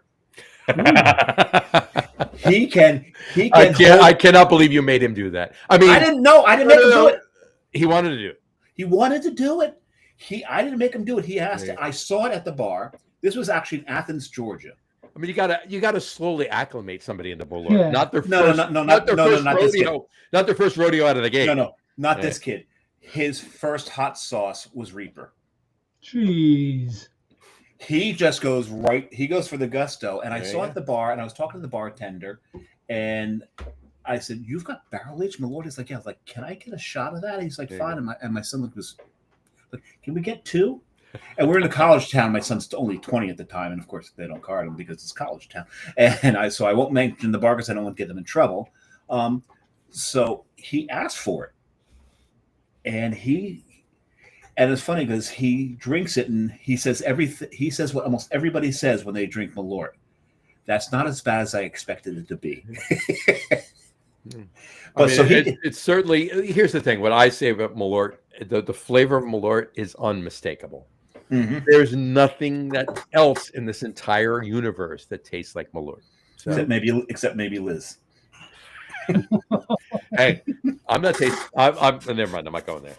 But the thing is, my younger son now he can lord that over anybody. When they say, "What was the worst shot?" "Oh, I did tequila. I did vodka. I did this. I did Malort." Shut up. I did Malort. Yeah, but every single one of the people he's talking to, one of the guys he's talking to, is going to say, "What the hell's Malort?" What the hell's Malort? Yeah. And then he's going to give it to him, and they're going to throw up with this. And he'll win. There you go. Wins. And he wins. Because you know what? I love the saying, "Weeding out the weak." Mm-hmm. That's such a great slogan. You got weeding out the weak. There you go.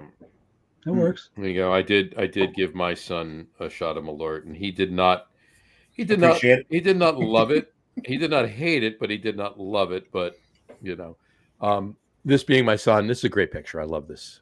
Yeah, there you go. Nice.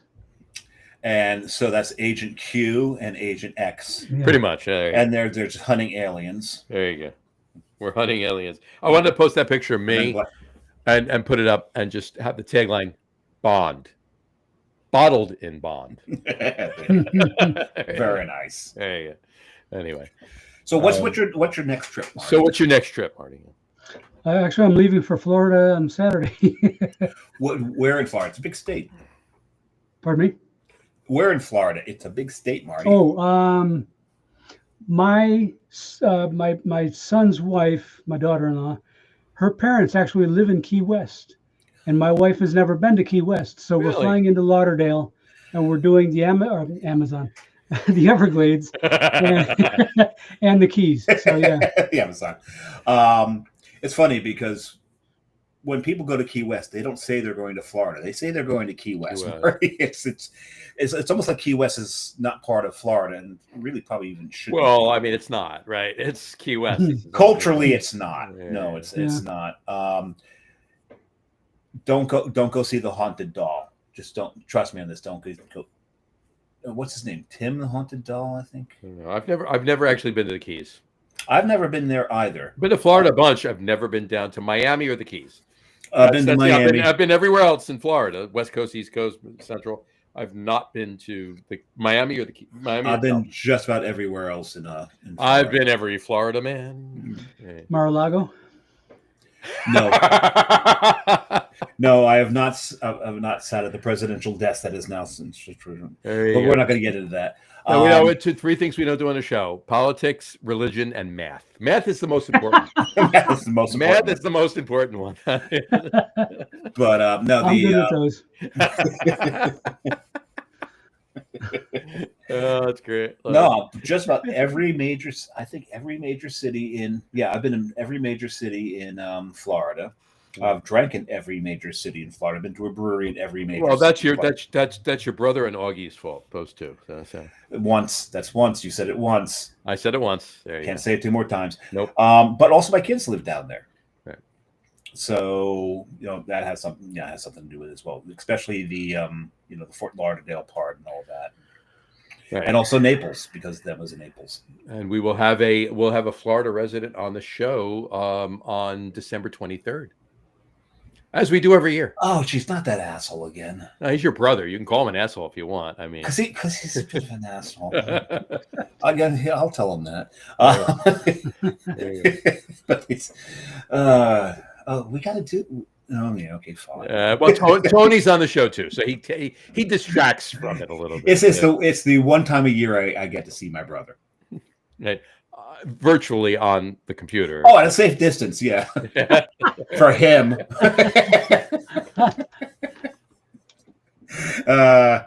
Spoken like a brother, right? Spoken like a brother. You gotta love it. All right. So, all right. Hey, I'm ready for our top three list, but we have to do one thing before we get to our top three list, and that is go back to what we didn't say was a national day. What was that? That would be Happy National Metal Day. Happy National Metal. And why is today, November the 11th month, November 11th, why is today National Metal Day? Did you do the research, John? I know why. Well, tell us. Well, today is because this show today goes to 11. Okay. All right. But that's actually why it's National Metal Day, because it's 11. It's But 11. these 11. all go to 11. These go to 11. Why don't you just make 10 the highest? Well, these go to 11. 11. It's one Well, louder. why don't you just make it? Why don't you just make 10 louder? Yeah, this is one louder. But these go to 11. These go to 11. Exactly. We're talking about This Is Spinal Tap, folks. Okay, which was released in 1984 on November 11th. And Spinal Tap 2 is coming out. No, it is out already.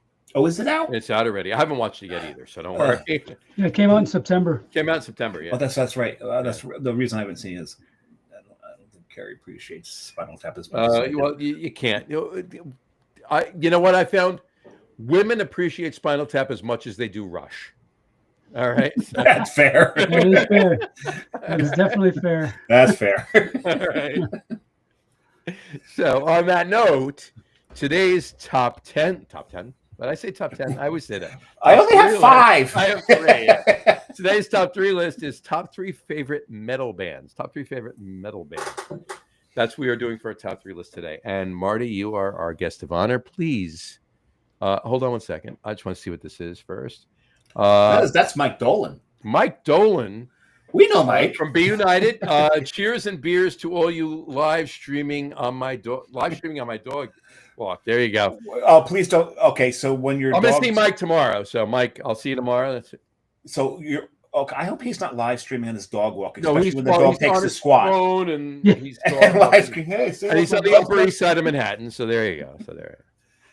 But anyway, so You got to carry those baggies with you. you got. I'm sure he has. Yeah. So. Oh yeah. Yeah, but I'm sure he has that container right on the leash, right? So you just Yeah, pull it out. the dispenser, right? Dispenser, right? Exactly. Anyway, Marty, please start us off. What are your top 3 favorite metal bands? And again, as we spoke earlier, we use that term slightly. We're going to loosely. stretch the definition. Stretch. It's it a not little even bit. stretching the definition. No, it's what we want to call metal, right? But Well, it is. well, What I'm going to preface this with: in the '70s, metal was what we considered metal in the '70s.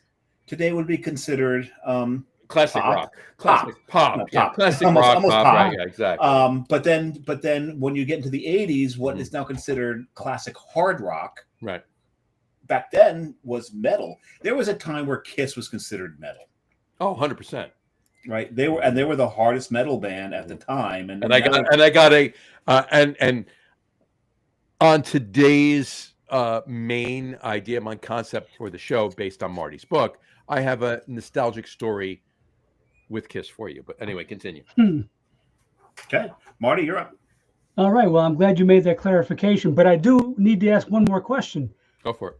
Is this favorites from back then, or is this favorites still today? Your All favorite time. all time. So you have added however you want You to do define it. it the way you want to the way define it. Yeah. Absolutely. All right. Well, this is probably going to sound like a cop out, but I was big into Led Zeppelin, and I still am. About it? I mean, I don't listen to them as regularly as I did, but back then, I wore the grooves off those damn albums. Played the shit out of those bands. So Led Zeppelin. Another one was Aerosmith. Mm-hmm. I'd seen them twice in concert. Played the shit out of their albums as well. Now the third one, it depends. I mean, I was into Black Sabbath for like that long back in the day, and I did see them in concert also. I saw them once as well. But I We'll talk really about that in a wouldn't put minute. them in my top 3. I never really did settle on a third one, but I did. One popped into my head that struck me as being probably the most metal back in the day. You guys remember UFO? Oh hell Yes. Yeah, that's another one that I was into quite a bit for that long, and yeah! Awesome. they're just That's in your that's legit mid-60s. metal. That's legit metal. Okay. 100%. That's awesome. Right. Yeah. Samurai. Well, Zeppelin was one of my honorable mentions. What I love about Zeppelin is back in the day. So, when people of my age, John's age, and all that were in high school, we had these. There were these slots that people fit into. You had your jocks, you had your nerds, you had your burnouts. The burnouts, depending what school you're in, is what they were called. They were called different things. There was burnouts. Hoods was another one. Sure. There was a bunch of other names, and that particular segment of the high school population, they were the ones that were into metal. Mhm. And the jocks would only be into metal if there was a burnout girl they were into. The nerds were He's not wrong. no. The nerds were only into metal if that band actually had really good musicianship. So nerds were into Zeppelin, and we'd laugh at the burnouts because they're like, "Hey, metal, dude," and it's like, they're more of a blues band than a metal band, right? And we laugh at them. So that's why they're my honorable mention, is because yes, they were considered metal back in the day. Mm-hmm. And yes, some of their songs were metal, but they were not Like what? Like what? Name one of the songs. Immigrant Song, Okay. right? But for the most part, there's some. I mean, I wouldn't call Stairway to Heaven metal. The end of it. No, it's not. The end of The it. end of it, maybe, but Not reading it. but Immigrant Song, that's definitely that's fucking metal. Oh, yeah. And But hold that thought. On that note, I have to say this now. You know what? I'll say it on mine. Go. but to me, they were a blues fusion band. They were the next iteration of the Spencer Davis group, right? Taking blues and infusing it with British rock and roll. And so that's why they're one of my honorable mentions. I do have to give metal, again, stretching that definition. Grunge came out of metal, and then yeah, it did, but then grunge kind of fused metal back into itself. I'm opening a fourth, by the way. Keep talking. Okay, good.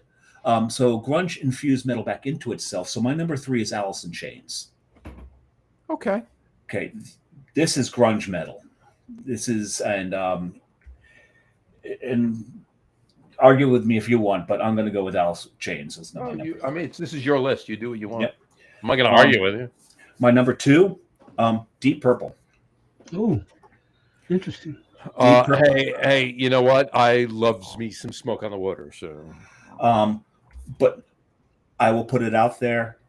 The greatest typing Smoke on the Water, not Deep Purple. The greatest heavy metal scream came from Deep Purple songs. This guy could do that metal scream and hold that thing.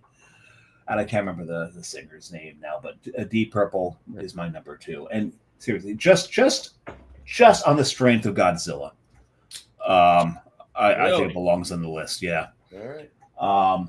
But my number 1, and this is just straight up metal god, and he just passed away. Godzilla. All right, go ahead. We'll talk about it later. Black Sabbath. Black Sabbath to me was the consummate metal band. I think they led the way for everybody. They set the tone. They defined what metal was for a very, very long time. They really did. And so, there's so much that they did that I absolutely love. Mm-hmm. One more honorable mention, John. Go ahead. And to bring it up into more, and if it's one of my top 3, other than the one you just mentioned, you're going to kill me. I'm going to kill you. But go ahead. I don't think this is on your list. Metallica. Oh, right. Metallica, they, especially their earlier albums, Master Puppets and all that, and once they got past their Black album, it's like, okay, you lost me. But I think they kept a lot of the metal tradition because they started off like so underground to begin with. Mm-hmm. Like a lot of the metal bands did back in the 70s, right? And then they gained their popularity and then started becoming assholes, but that's beside the point. So, John, on to you. On to me. All right. Well, I just want to finish typing yours here before I... you got to learn to type fast. Well, no, because I was typing something else. I was pouring my beer, actually. That's what it was. You were typing your beer? I was pouring my beer and typing. What type of beer is that, John? This type of beer is actually, I threw it in there as my 4th, and it's also out of the Sam Adams fall Flannel Fest. Yes, Flannel Fest. It's a Dunkel. You drank that on the show before. I did. The same night I drank the Hellas on the show, and Brenda was on the show. And there it is, right there. Nice. That's a lovely deep garnet color right there. There are not enough Dunkels in this world. There are not enough Dunkels in this world. Although I do have to tell you, I actually. You know why? Because you guys keep drinking them. Because we keep drinking them. There you go. I did pick up and I'll hold on to a can for Dave, and I'll send you one, Marty, if you want it. But I picked up a Trillium and a Schilling Dunkel, both Dunkels. The George, Georg. Yep. Dunkel from Schilling, and the I think it's deciduous, yeah. That's a brewery. Yeah, I know it is, but it's also a Dunkel. A really good brewery. Name of a Dunkel from Trillium. That's one of my favorite moments, sitting in front of Deciduous's fireplace. There you go. Drinking beer. My one of my favorite moments is sitting in front of one of Schilling's fire pits. Drinking any beer because it's. But I've sat in front of their fireplace drinking beer. I sat in front of their fireplace too, but the fire pit was actually nice. So. But you know that in this, probably my favorite brewery in this country is Schilling. I understand that, and they're right up there for me as well. Okay. And I'll be there next September. Why was I going to say that? April next April. Really? Yeah. After you do your birthday visit to Foam. Yes, there you with go. Mr. Gattulo. With Mr. Gattulo, exactly. So that's gonna be Marty, you should come. yeah, you should. Foam was on the show last week, and they're having their 10th anniversary next April. So, and it just happens to be mine They and were- Gattulo's birthday. They were on the show last week. They were. You don't remember that either? Oh, that was a good show. Anyway, all right. All right. So mine, Led Zeppelin, is my first honorable mention. I have to say this. You had mentioned I'm trying to throw stories in here as much as I can based on Marty's book, but you had mentioned Immigrant Song as the most metal song, right? One thing that comes to mind with Led Zeppelin, story-wise, is obviously the three of us, hopefully many people out there have seen Fast Times at Ridgemont High. Oh yeah. The movie, right? When Damone tells his friend when he's taking Jennifer Jason Leigh out on a date, the ticket seller, the ticket seller, right? Damone tells her, make sure you put on side 1 of Led Zeppelin 4. Okay. And then it immediately cuts to the scene of him driving in the car on the way to the date, and he's got Cashmere on. Cashmere's not on side 1 of Led Zeppelin 4. It is not. So, but there's that, and also I love the fact that whenever I walk down, and whenever I have the pleasure of walking down St. Mark's, and St. Mark's is definitely drastically different now than it was years ago. But St. Mark's still, there's St. Mark's one thing that's constant, and it's the buildings. When you're standing in front of what used to be Jaffa Cafe, which is no longer Jaffa Cafe, by you. If you look across the street, there's the buildings that are the album cover for Physical Graffiti. Physical Graffiti. Thank you. It is, and there's a place downstairs in that building called Physical Graffiti TEA. Physical Graffiti.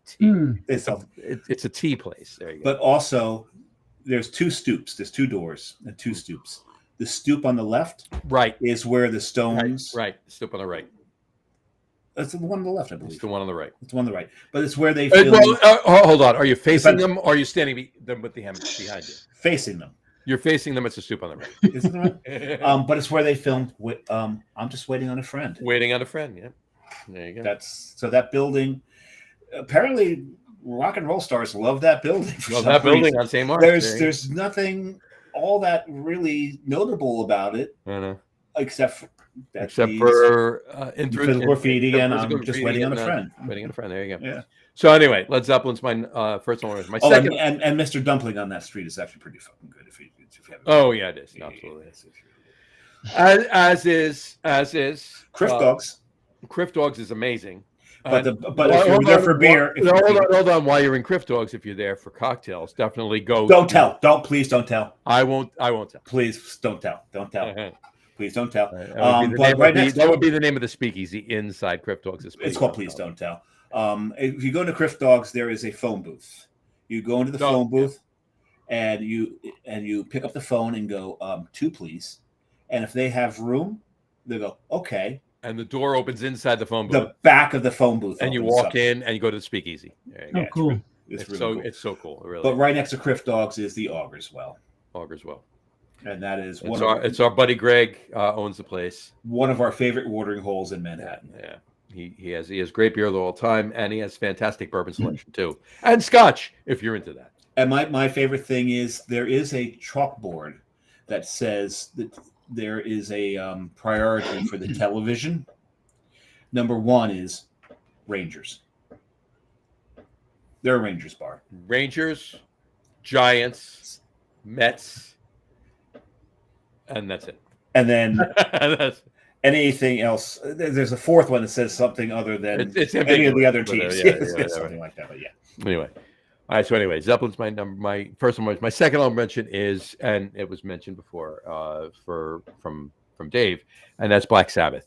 And I had the pleasure of seeing Black Sabbath, not with Ozzy. I saw him with Dio. Okay. So here's a crazy thing about Sabbath. Is my favorite band growing up when I was a kid was Electric Light Orchestra. As far from metal as you could possibly get. Oh yeah.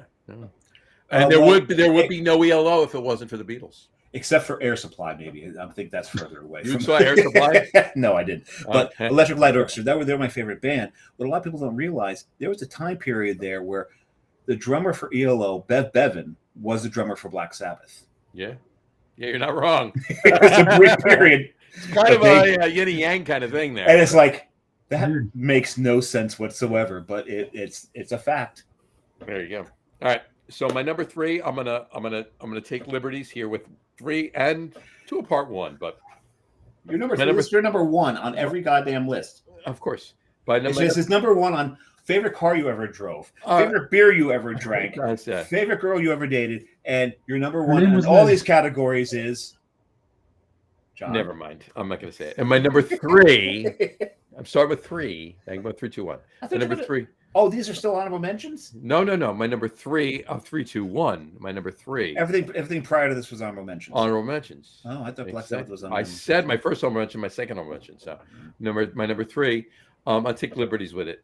Is like in the 80s, there was metal that kind of wasn't metal in the 70s, but became metal, and then in the early 80s there was metal, and metal went, and then metal just continued. I mean, it's morphed into, as far as I'm concerned, and you want to call me old, it's unlistenable today, as far as I'm concerned. But in any event, in the 80s there was such a thing called hair metal. Hair bands, yes. Hair bands, right? And one of my favorite, and I'm going to use that as a part for number 3. I'm going to use that group, and that would be Whitesnake. Now, That's only because of maybe it was what because Tony Katane dancing was on a dreaded car. on a Lamborghini. Right, Coupe-top, exactly. yes, I mean, yes. it could have been that. Yeah. Could have been that. God rest her soul. God rest her soul. It could have been that. She's gone now. Right. But yeah, no, that definitely that's my number. That was 3 would be David David Coverdale. Coverdale. Yep. David Coverdale. Yep. And my number That was, 2. the thing about hair bands is, if the singers in the band that you enjoy and you've gone to see is prettier than your girlfriend, You're not wrong there. And an honorable mention to hair bands, not on my list. Scorpions. But honorable mention, no, Oh, who didn't love the Scorpions? I mean, Rock, they sung with an American accent, but spoke with a Russian accent. So Yes. I mean, you gotta love it. Or Eastern European at best. Eastern right? European. They were in Russia now. But in any event, The longer the show goes, the more Malort I drink. there you go. Well, that's why I opened the Dunkel. So otherwise, I would have reached back and gotten either the Amaro or the bourbon over here. So. Oh, And I drank a bunch of my smoked maple Knob Creek on the sports podcast last night. you smoked your knob on the. I smoked my knob on. So you're not drinking Malort now. Yeah. You're not gonna drink Malort with me, pussy. Okay, fine. I'll have a little Malort with you if you really want me to. Marty, I shame will. him. What? Shame him for me. You Make him want you to drink. shame me so I can pour a little Malort with you. Because Marty's from Chicago. All right, fine, In his honor, you should be drinking Oh, I Malort. should. See what I did there, Marty? There's my bottle of Malort. I will. And pour a I little Malort. apologize for using you for my own devices. All right, so I will pour a little Malort in this one glass. There you go. Okay, so your number 2. My number 2 is going to be something that Mr. Catullo is going to be happy about as my number 2, and that would be Judas Priest. I love Judas Priest. Yeah. More so for when Hetfield came out. There you go. When Hetfield came out of the closet, not Hetfield, Hetfield, right? Halford. Halford. Rob Halford. I know I said it wrong. When he You came had out, the first letter of the last name. I had And some the letters, last letter. If you're I had a lot of playing letters. along at home. I had not even the majority, but some of them, the important ones. But when he came Cheers, out of the- Malort. Cheers. There you go. Chaz. I loved it when he came out of the closet because he rocked so many people's world. He did. Because, and you can correct me if I'm wrong, but at the time, the metalheads back in the day were one of the more homophobic groups. Yeah, I mean, And when one of their gods, Mhm. and let's face it, He was a metal god. Brought everybody reality. Still is, and it rocked their world in a very, very good way. And I applauded it, and I thought that was fantastic when that happened. But yeah, I mean, what was the? Please forgive me. What? Screaming for vengeance. Yeah. What with you? Got another thing coming? No. Coming? Excuse me. Yeah. That was. I mean, I love Living After Midnight and any other stuff, but when Screaming for Vengeance came out, yeah, that had me. Well, my friend Coop, he talked about when God rest his soul. God rest his soul, my good buddy. When he talked about it, he said when that happened, he went back and listened to in his head all the lyrics. He goes, how did we not know this? Yeah, there were a lot of descriptors and a lot of Rob Halford's lyrics that. Because how did we not see this? We should have seen this. It should have been right, but yeah, I loved his reaction to it. It was hilarious. All good. But anyway, so that's my number 2. And my number 1, and if you guys want to, this is what I was talking about. Where my favorite car I ever drove. Favorite girlfriend ever. Favorite beer I drank. I never drove a car named Rush. My favorite cheese. Anything. It doesn't matter what the list is. This is number 1 on John's list. Rush is a metal band, and I'm sorry that if you don't agree with me, but now, granted, I will give you the fact that when they were keyboard oriented in the 80s, which I loved, obviously, because I'm a keyboard player, but when they were keyboard oriented in the 80s. They kind of got back to their earlier ways in the mid 90s, but then they took their hiatus and then came back in the early 2000s. They got back to guitar oriented somewhat, but it had morphed at that point. But I'm gonna argue with you here. The thing that made Shocker Rush metal, the thing that made Rush metal was Peart. Of course, and some Alex. I mean, but here's the thing: like the most metal, not the only. The most metal album that Rush had, God rest his soul. It's too many of these for too many of these. God rest their soul in this. Unfortunately. All right. But this is what this show is about. Is nostalgia, thinking right? back, and honoring. Right. It's the first album. Is the first album Rush? First album. And Neil did not play on the first album. He played for the first album's tour, but he did not play on the first album. And that was John Rutsey played on the first album. And that was, and again, God rest Neil's soul. He was the professor. I mean, but hey, I cried when I heard the news. I know you did. Okay. When I heard the news, there's 3 people I reached out to. Go ahead. You, Coop.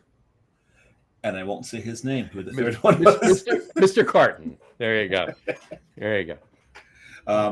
And yes, Johnny, I know it's prog rock. You're 100% right. And Johnny Crowley says, you need a drink, Marty. And well, hold on. We were talking about Ozzy before. Mr. Crowley has chimed in. Mr. Crowley. Mr. Crowley. Who happens to be a big Rush fan, by the way. And he said, well, because Rush. There you go, right there. And he said progressive rock, not metal. No, Johnny, yes, 100%. You're right. It's prog rock, not metal. But I'm using my help me out here, Dave. I'm using I have no idea where you're going. I'm using my list just to make it right. Your spats, your assless chaps. I don't know what you're missing. There he goes. Yes. There he goes.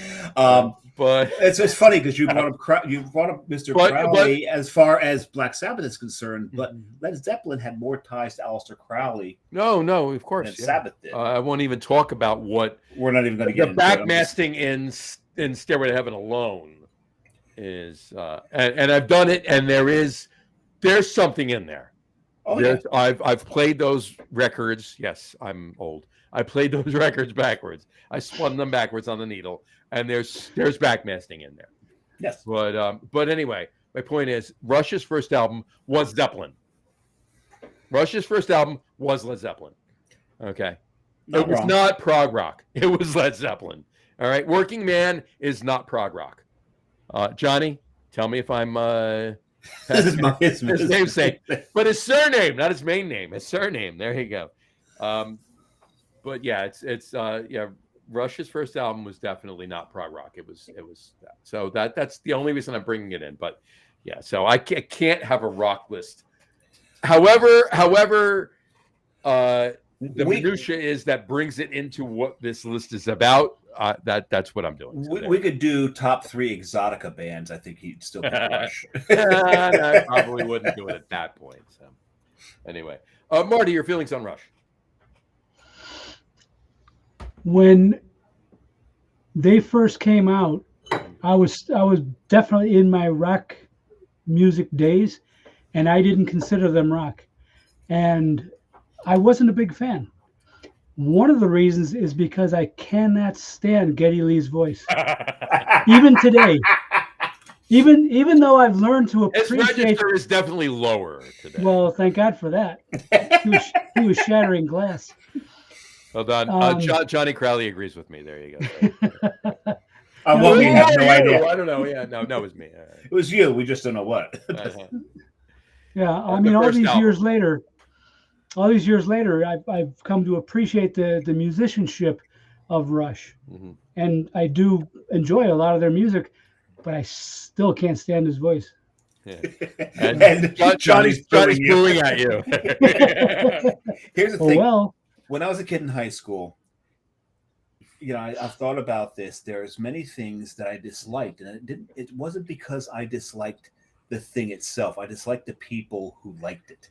Yeah. Thank you very much. Yeah, I disliked you a lot when I was in high school. We all thank you.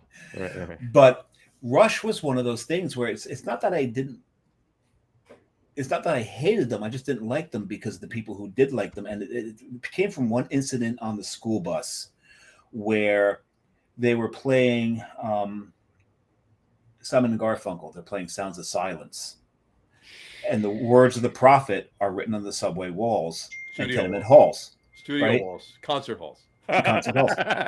But no, that's the yeah, exactly. And one of the burnouts on the bus went up. They stole that from Rush. No, Rush stole it from them. And that's why they didn't steal it, they borrowed it and rewrote it. That's what they did.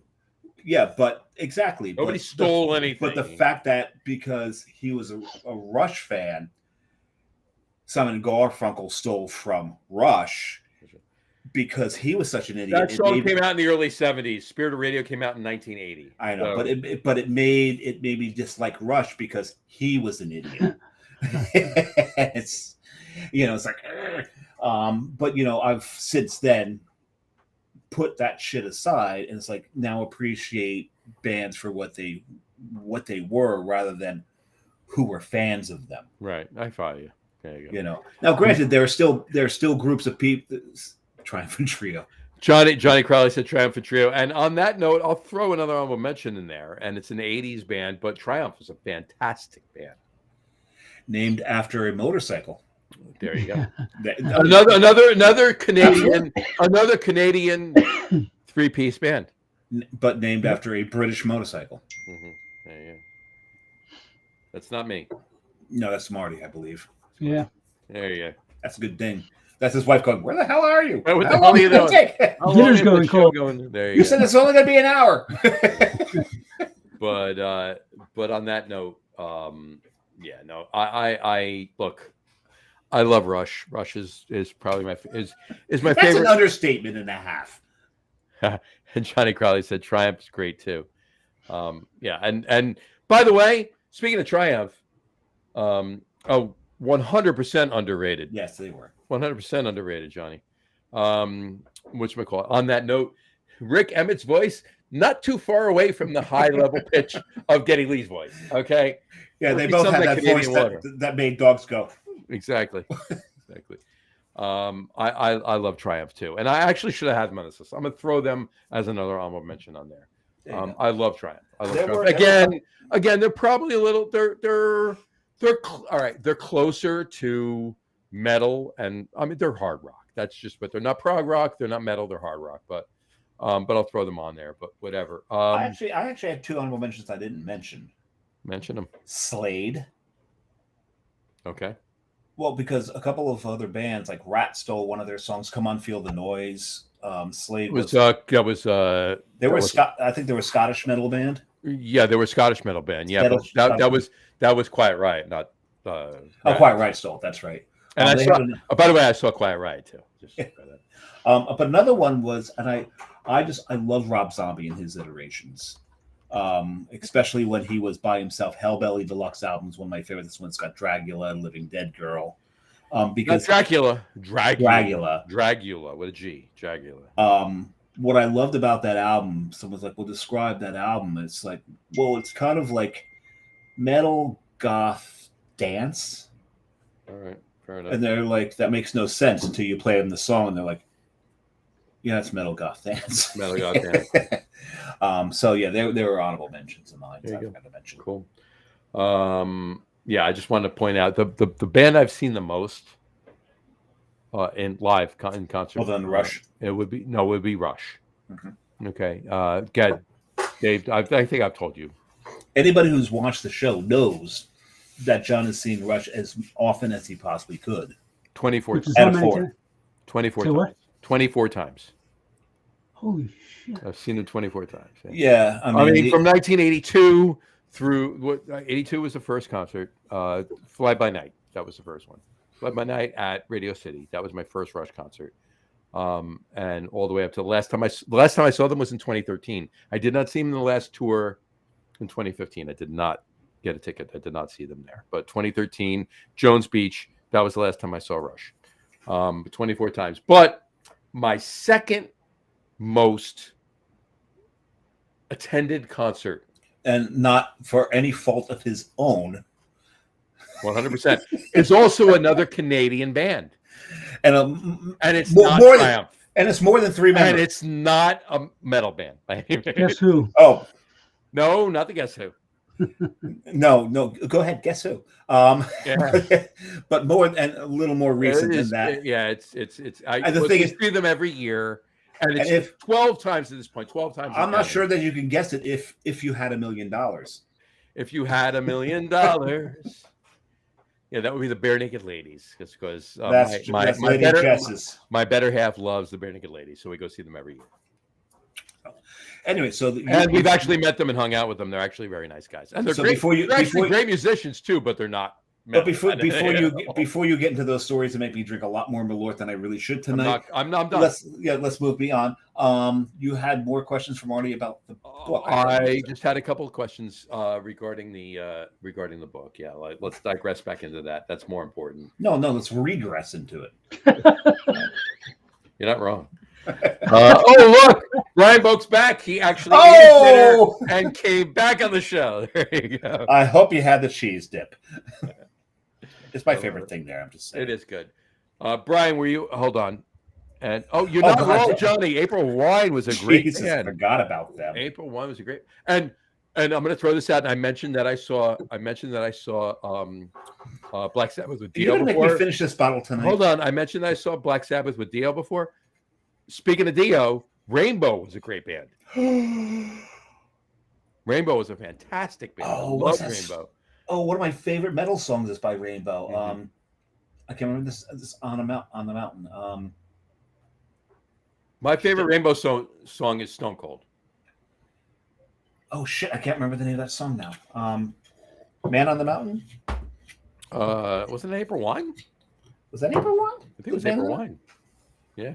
Oh, okay. But, Still relevant to the again, topic that we still got. relevant to the topic, yeah. But yeah, Stone Cold's mate. I mean, but there's a lot though, and Dio did a fantastic job, and Jolyn Turner was great too. So Rainbow is a great band. But I digress back into what we were talking about, and this is a beer show, and that's why we're here today.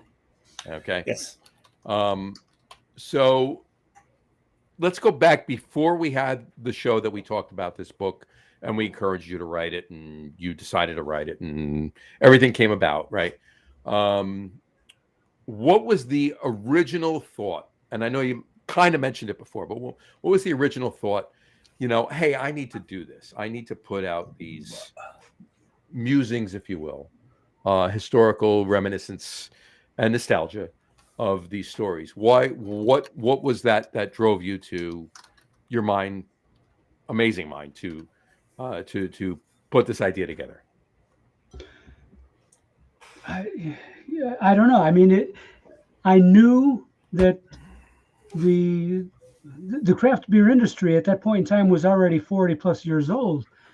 And I thought about all the people, this is kind of in the mindset of the Craft Beer Hall of Fame as well.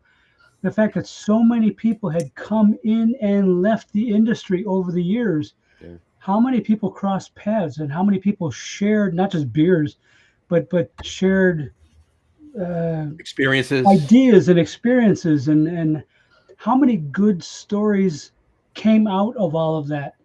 And these stories are, they've probably only been told to a couple of people, bending elbows at a bar or something like that. Right. And those are the best conversations by far, anywhere you're going to go. Of course. And that's kind of what I wanted to try to capture here was, tell those stories that you would tell somebody sitting next to them at the bar. And that's what I was hoping would come out of this. Yeah. And I think for the most part it is, although some of them are a little long-winded, but that's okay. There you go. More information, But I love the fact that good. you could be at a bar, you could be at a brewery, and you strike up the conversation, like the great Mr. Jackson said, the social lubricant.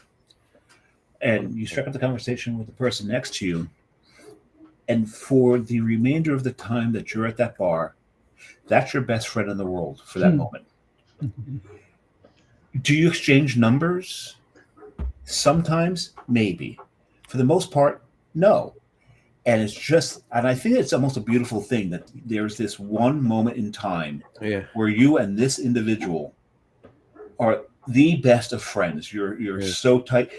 Even when they leave, there's a hug and everything. There's something that's so and it's something it's the ephemeralness of it. Yeah, 100%.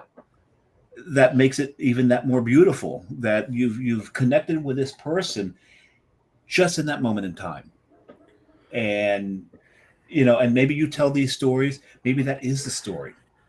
Maybe it's something that's so insignificant, but it matters to you, and it's something in your mind. And maybe you tell it down the road here and there. It But matters maybe it's something the other that person is too. so important to you, the other person too. Yeah, I mean, they're two different walks, and then I love when a story reconnects. Okay, Oh, if it comes back around, you see comes them back again. around, and not them, but a story for like you and I. We don't know each other. We never see each other after a story we have, and I tell the story, you tell the story, and it goes and goes and goes and goes and goes, and then Somebody else hears it. Two people tell it to each other, and they both know the story. One of my favorite stories, and I apologize, I don't think I supplied this for the book. Sitting in the Cloverleaf Tavern. World Cup song. Johnny Crowley, 100% met so many nice people sitting at a bar. 100%. Always. Salt of the earth, to be honest with you, at some point. I'm watching the World Cup. The guy next to me is watching the World Cup. We start talking soccer, or Europeans call it football, rightfully so. We were wrong. And we're watching, we're talking. And so we start talking like, well, because he's got a little bit of an accent. Yep. And I'm like, well, what are you here for? He goes, well, I manage a band. And I'm like, well, where are you from? He's I'm South Africa and all that. And I'm like, okay, fine. And like, well, what band do you manage? He's like, oh, you probably never heard of them. They're a South African band. I'm like, you mean like Ladysmith Black Mambazo? He goes, no, it's actually Ladysmith Black Mambazo. Like, and they're the band that played on the Paul Simon song, Right. Diamonds in My Shoes, right? And it was just really cool to have met this guy. I'm like, that must be fascinating. He goes, not as much as you'd think. because they're pains in the ass. That's great. But we were like, and so we bonded over this. We bonded over soccer, and him and I had just a great time for like the 45 minutes that we were in this bar together. And it's just these connections, these people that you meet, and it's just. And so I love that you've made this book, because I don't know how many of those kinds of stories are in your book. I hope there's a few in there where there's those moments in time with someone who you've never met again, you never reconnect with. But some of those moments tend to be my favorite moments. I can't say there's a lot of those. I think what there's more of, understandably, and I think that's kind of what I was looking for, was when somebody tells a story that they're able to mention. I don't mean name drop necessarily, but they say, well, I was somewhere and I was with this person, and most of the readers are going to recognize that person. Okay, cool. And they're going to say, oh, cool. What year was that? Oh, yeah, it was 19 whatever. And it took place at this place or this festival or, such and such a brewery or bar. And I think for most readers, it's going to be cool to recognize the names and the places and to be able to put faces to the dates and, connect all those dots. It's all about, for me especially, but also I think for the readers, it's about nostalgia. It's kind of reliving those things. And for the younger folks who are just now getting into craft beer, it's going to be an education. They're going to be able to read about, okay, these people were driving the industry back 20, 30, 40 years ago, and these are the beers that were winning awards and so on and so on. I'm hoping there's an educational component to that. I hope you're right, and I do believe you. I do believe you are right, but I hope you're right. But one thing I always say about young people, and I always say this to younger people. Oh, okay. He says this right along in those wedding speeches that he gives. Stop. That's why they're so damn long. Because there's these all these things that he always does. I've been best man before, so I've given a couple of speeches, but I've given. But anyway, my point is long. Stop! It's not true. It's not true. Anyway, so much Malort was drank. No, not really. But my point is, and I've said this before. I've said this to a lot of young people when I'm telling them stories, and they're hearing stories even not from me or whatever. I'm like, trust me, everybody you're hearing stories from, don't look at them and say, "Okay, boomer," or "Okay," we were your age once. Because we're not even boomers. These stories are from when we were your age, or before, or a little after, whatever, but around that. So listen to the stories. These are what built us.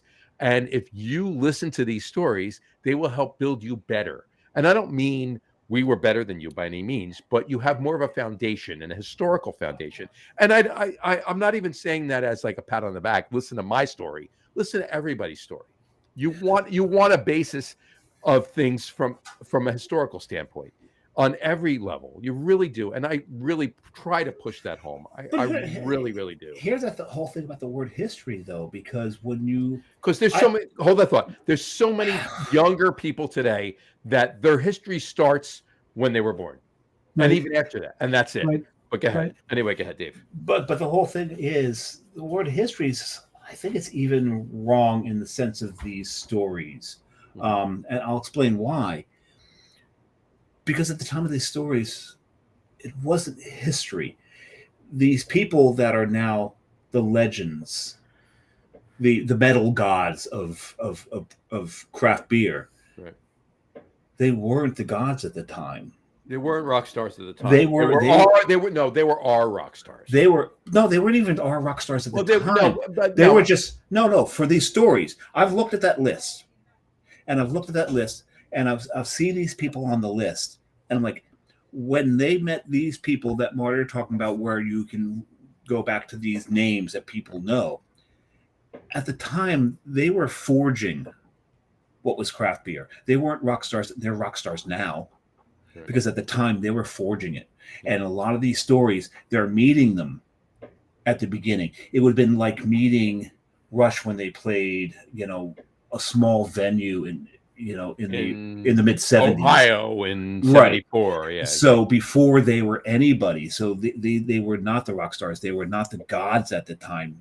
They became them, and that's the important thing about a lot of these stories. That the nostalgia is that these people, and again, looking at that list, there's some rock stars in that fucking list, Marty. And they met these craft beer metal gods when they weren't. And I think that's an important thing, is that, and back then they were very approachable. Now they're still very approachable. Yeah. There's a big difference. Most of them. Most of them. Yeah, not all of them. Most of them are. Not all. Most, yeah. No. Yeah, it's fantastic. And I love every minute. Joe Granat just texted me. He's still alive? Apparently. He has not been gored by by an elk yet. Oh, he has no elks in his backyard. He's got deer. All right. So he texted me that picture right there. Why? Do you... Very nice. All right. Very, very nice. My favorite quote unquote Thanksgiving movie, right there. And what is the Thanksgiving movie? It's, but for those of you listening to the audio podcast, this is a picture of planes, trains, and automobiles with Steve Martin and John Candy carrying John Candy's trunk down the block at the end of the movie. Man. This is now the second show where Steve Martin has come up. You're not wrong. You're right. But and this movie too, because that would have been number one if we did that. Yes. But last week, but the caption of this says "Planes, Trains, and Automobiles" 1987 is rated R. It would have been rated PG if not for one scene where Steve Martin says "fucking" 18 times in 1 minute.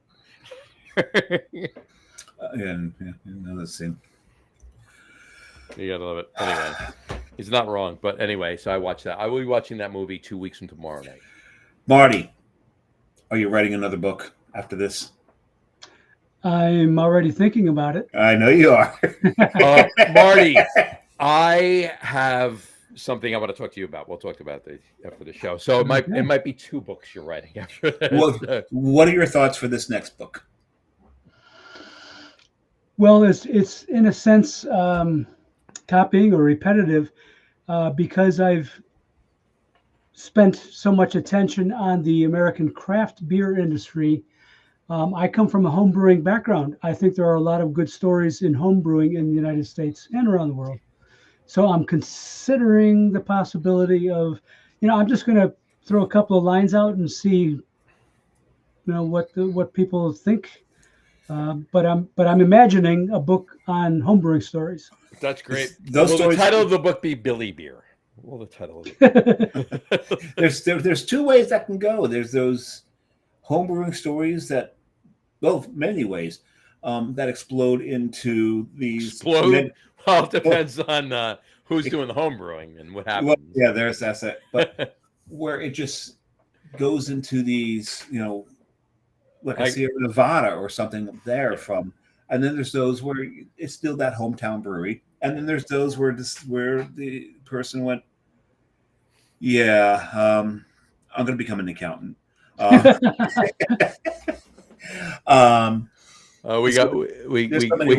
got one in Jersey that we actually heard on the show. I'll share it with you after we're done, but that's really good.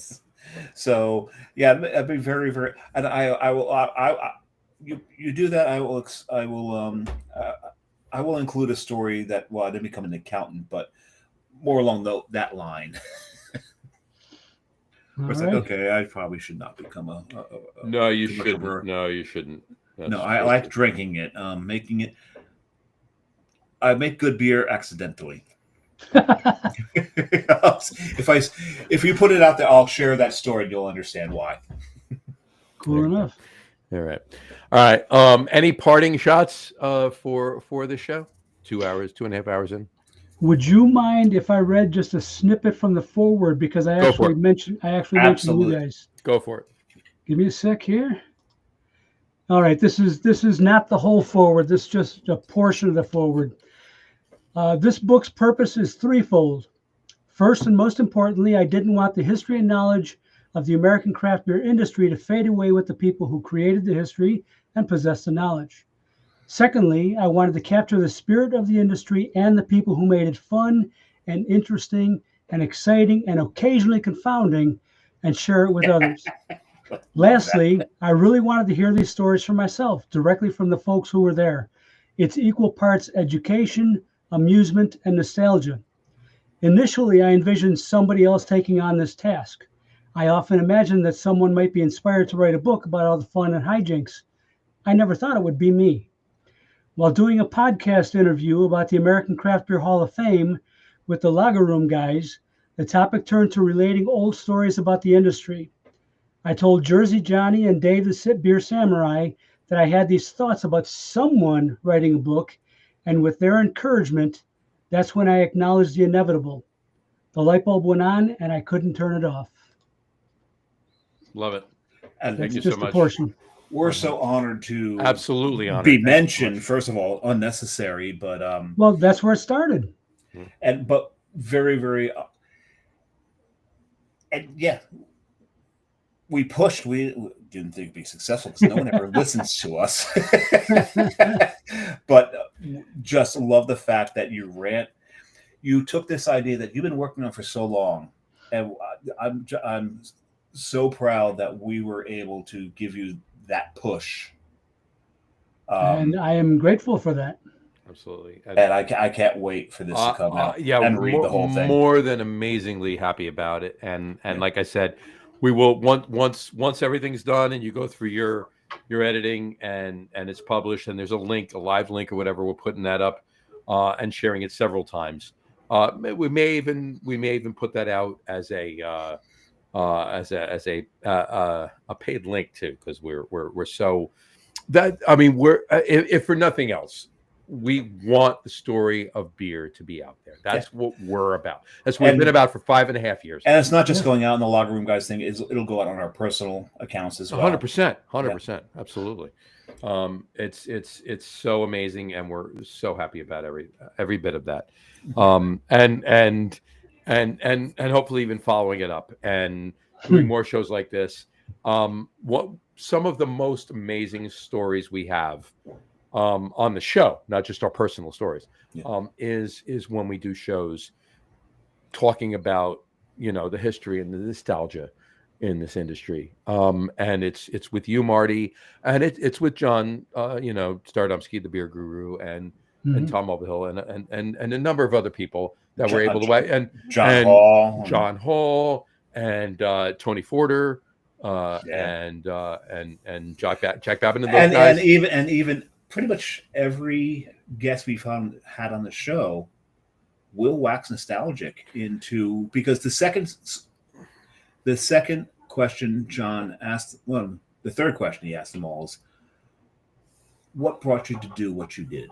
Right. What got you there? And the stories that we get from them at that point, because they'll tell us about their first beer, and sometimes we'll get a great story from that. Sometimes we'll just get an answer and that's it. It just Oh, I had this. And the first brewery you've been to, not everyone always remembers, but even so, you just get the answer. But when you get them to what brought you here, then they start lovingly talk about the craft beer. Shows about their story. Every single guest, first time on the show, we get their backstory, and that's what this is all until about. They bring John into sports, and then forget that. That's done. Then we're toast. But yeah, so it's really that third question where they start to talk about how they fell in love with the industry, what got them there, and then we'll take them on a left turn every now and then, and we get some great stories out of 100%. that. And just talking to people about beer, you get these stories, and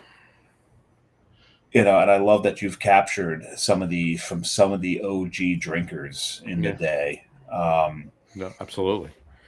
And like I said, I've looked at that list. I know people on that list. Like, I would hope so. He is data mined well. Yeah.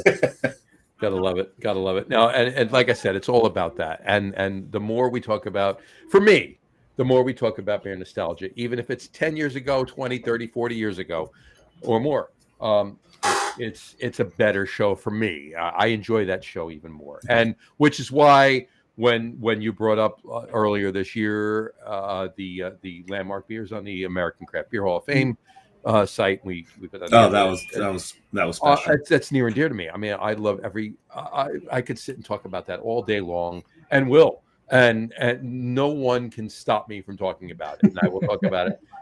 And some people try, mind you, right? But it's where I'm at. It's where it's just an amazing. It's one of the few things I don't try to stop John talking about. Dave doesn't try to stop me, and Johnny Crowley said he'll read the book. There you go. And then before that, he said, "A beer, the cause of and solution to all life's problems." There you go.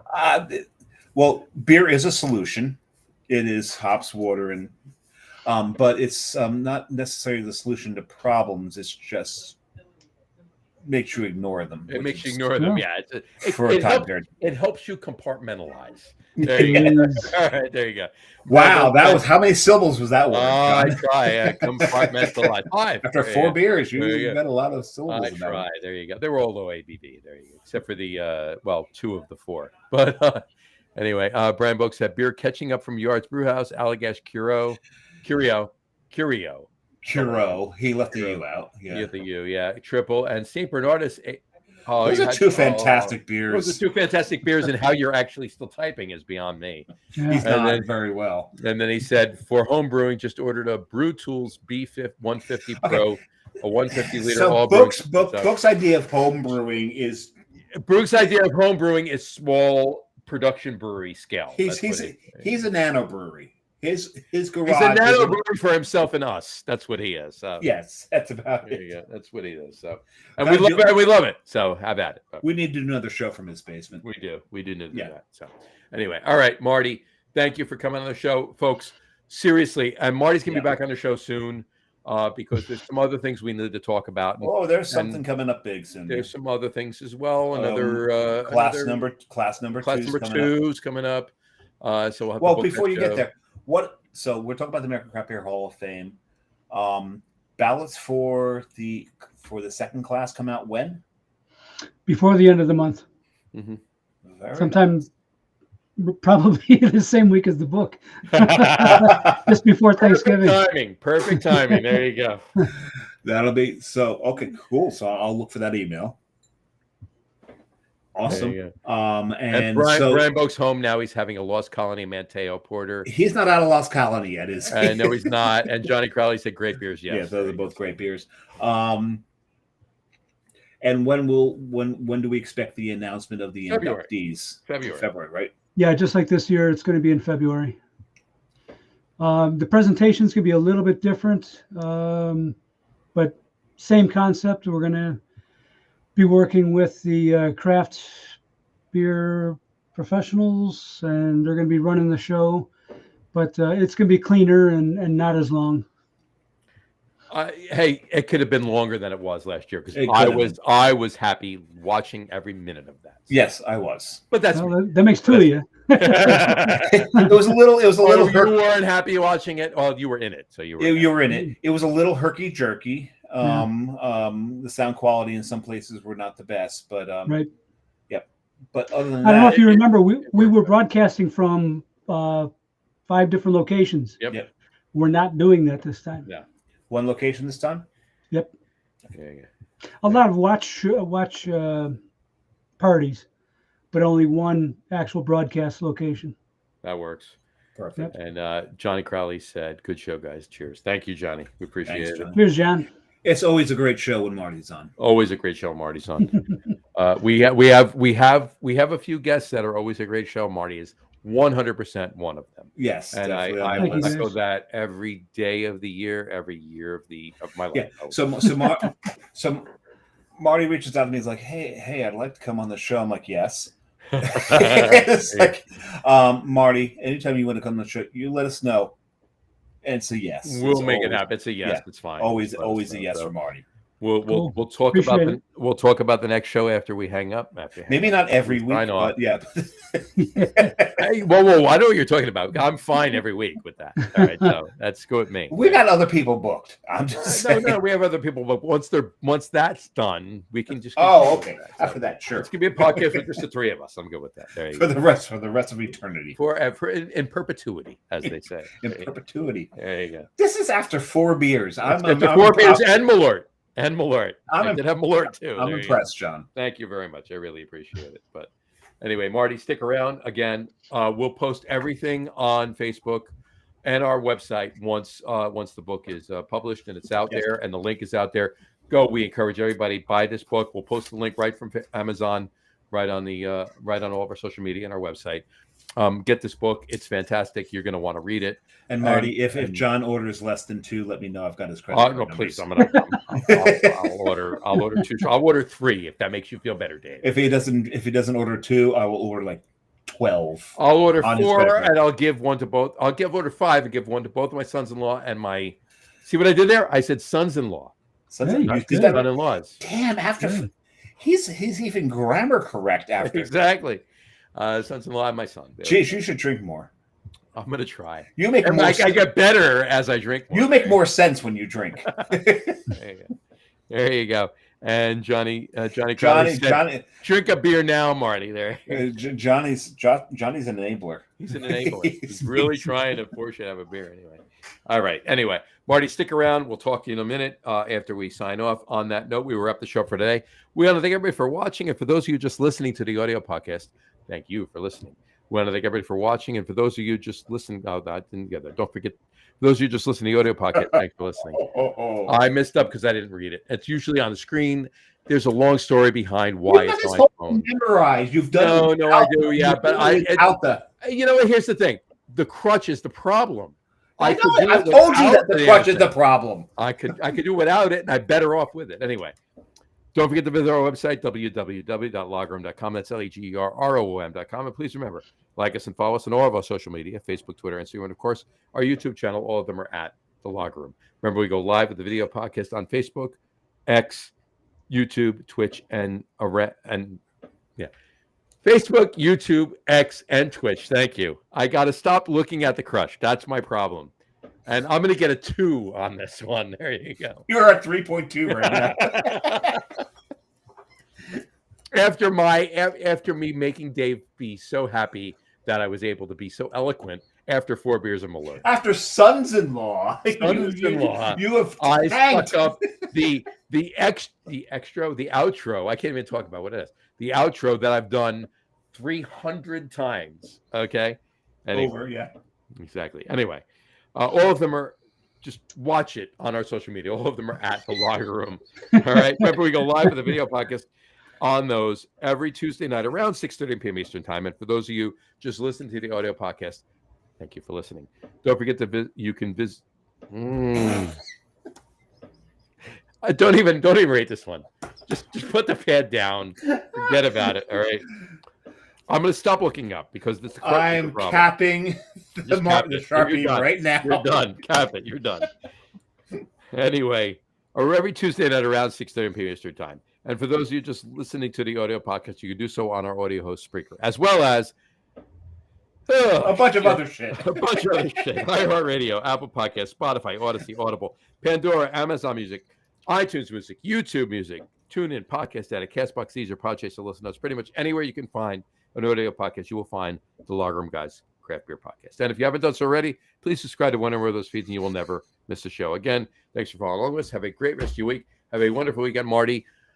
Always an amazing pleasure when you come on the show. Always, but as far as Thank you guys. as far as rating Oh my the God. outro, Don't even bother. no, Don't even bother. Just let no, it there's go. there's two ratings. Let it go. Let it No, go. I'm not. Let it go. I'm not Elsa from Frozen. From an execution point of view, 0.5. I'm surprised you gave me the 0.5. Yeah. From an artistry point of view, 9.5. I love Because it. that was beautiful. I enjoyed every fucking second of that. There you go. You'll love it.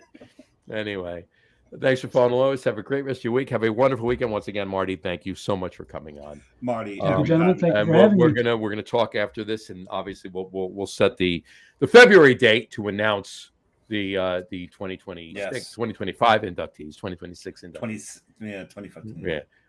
And we'll talk then. Oh, by the way, quick aside, we didn't do this part of the podcast back then. The landmark beers, we mentioned 2 of them, the Anchors. There was Anchor's Team, and there was Anchor Liberty Ale. There was also Sam Adams Boston Lager, Sierra Nevada Pale Ale, and Celis White. Celis is white. Yeah. Those were the 5 initial. What's your point? Just to mention them. It's just like there was this pause when No, we didn't say it before. I just wanted to oh, get it in okay. there, that's all. This We pause, posted it on the show. We posted it. When you it had this pause where I think you were expecting us to say something, and this is like, Well, no, you didn't. So but we did. There you go. okay. Anyway, but anyway, again, Marty, thanks so much for coming on. We'll talk to you soon, folks. We'll see you next week. Take care. Cheers. We will. Oh yeah, we will. We'll see you Thursday. Well, yeah, tune into the Rod J Beer Ventures podcast on Thursday night. You will Where see two Dave fucking Knight. idiots Where come these on his two- show. These two. Yeah, there you go. I got to do it that way. There you go. I These got two. this way. That way. There you go. All right. There you go. And maybe Not, and you know not what? this way. This is not. Maybe this we'll bring is Marty ingenious. on too. There you go. So we'll talk to you afterwards. Anyway, folks, we'll see you next week.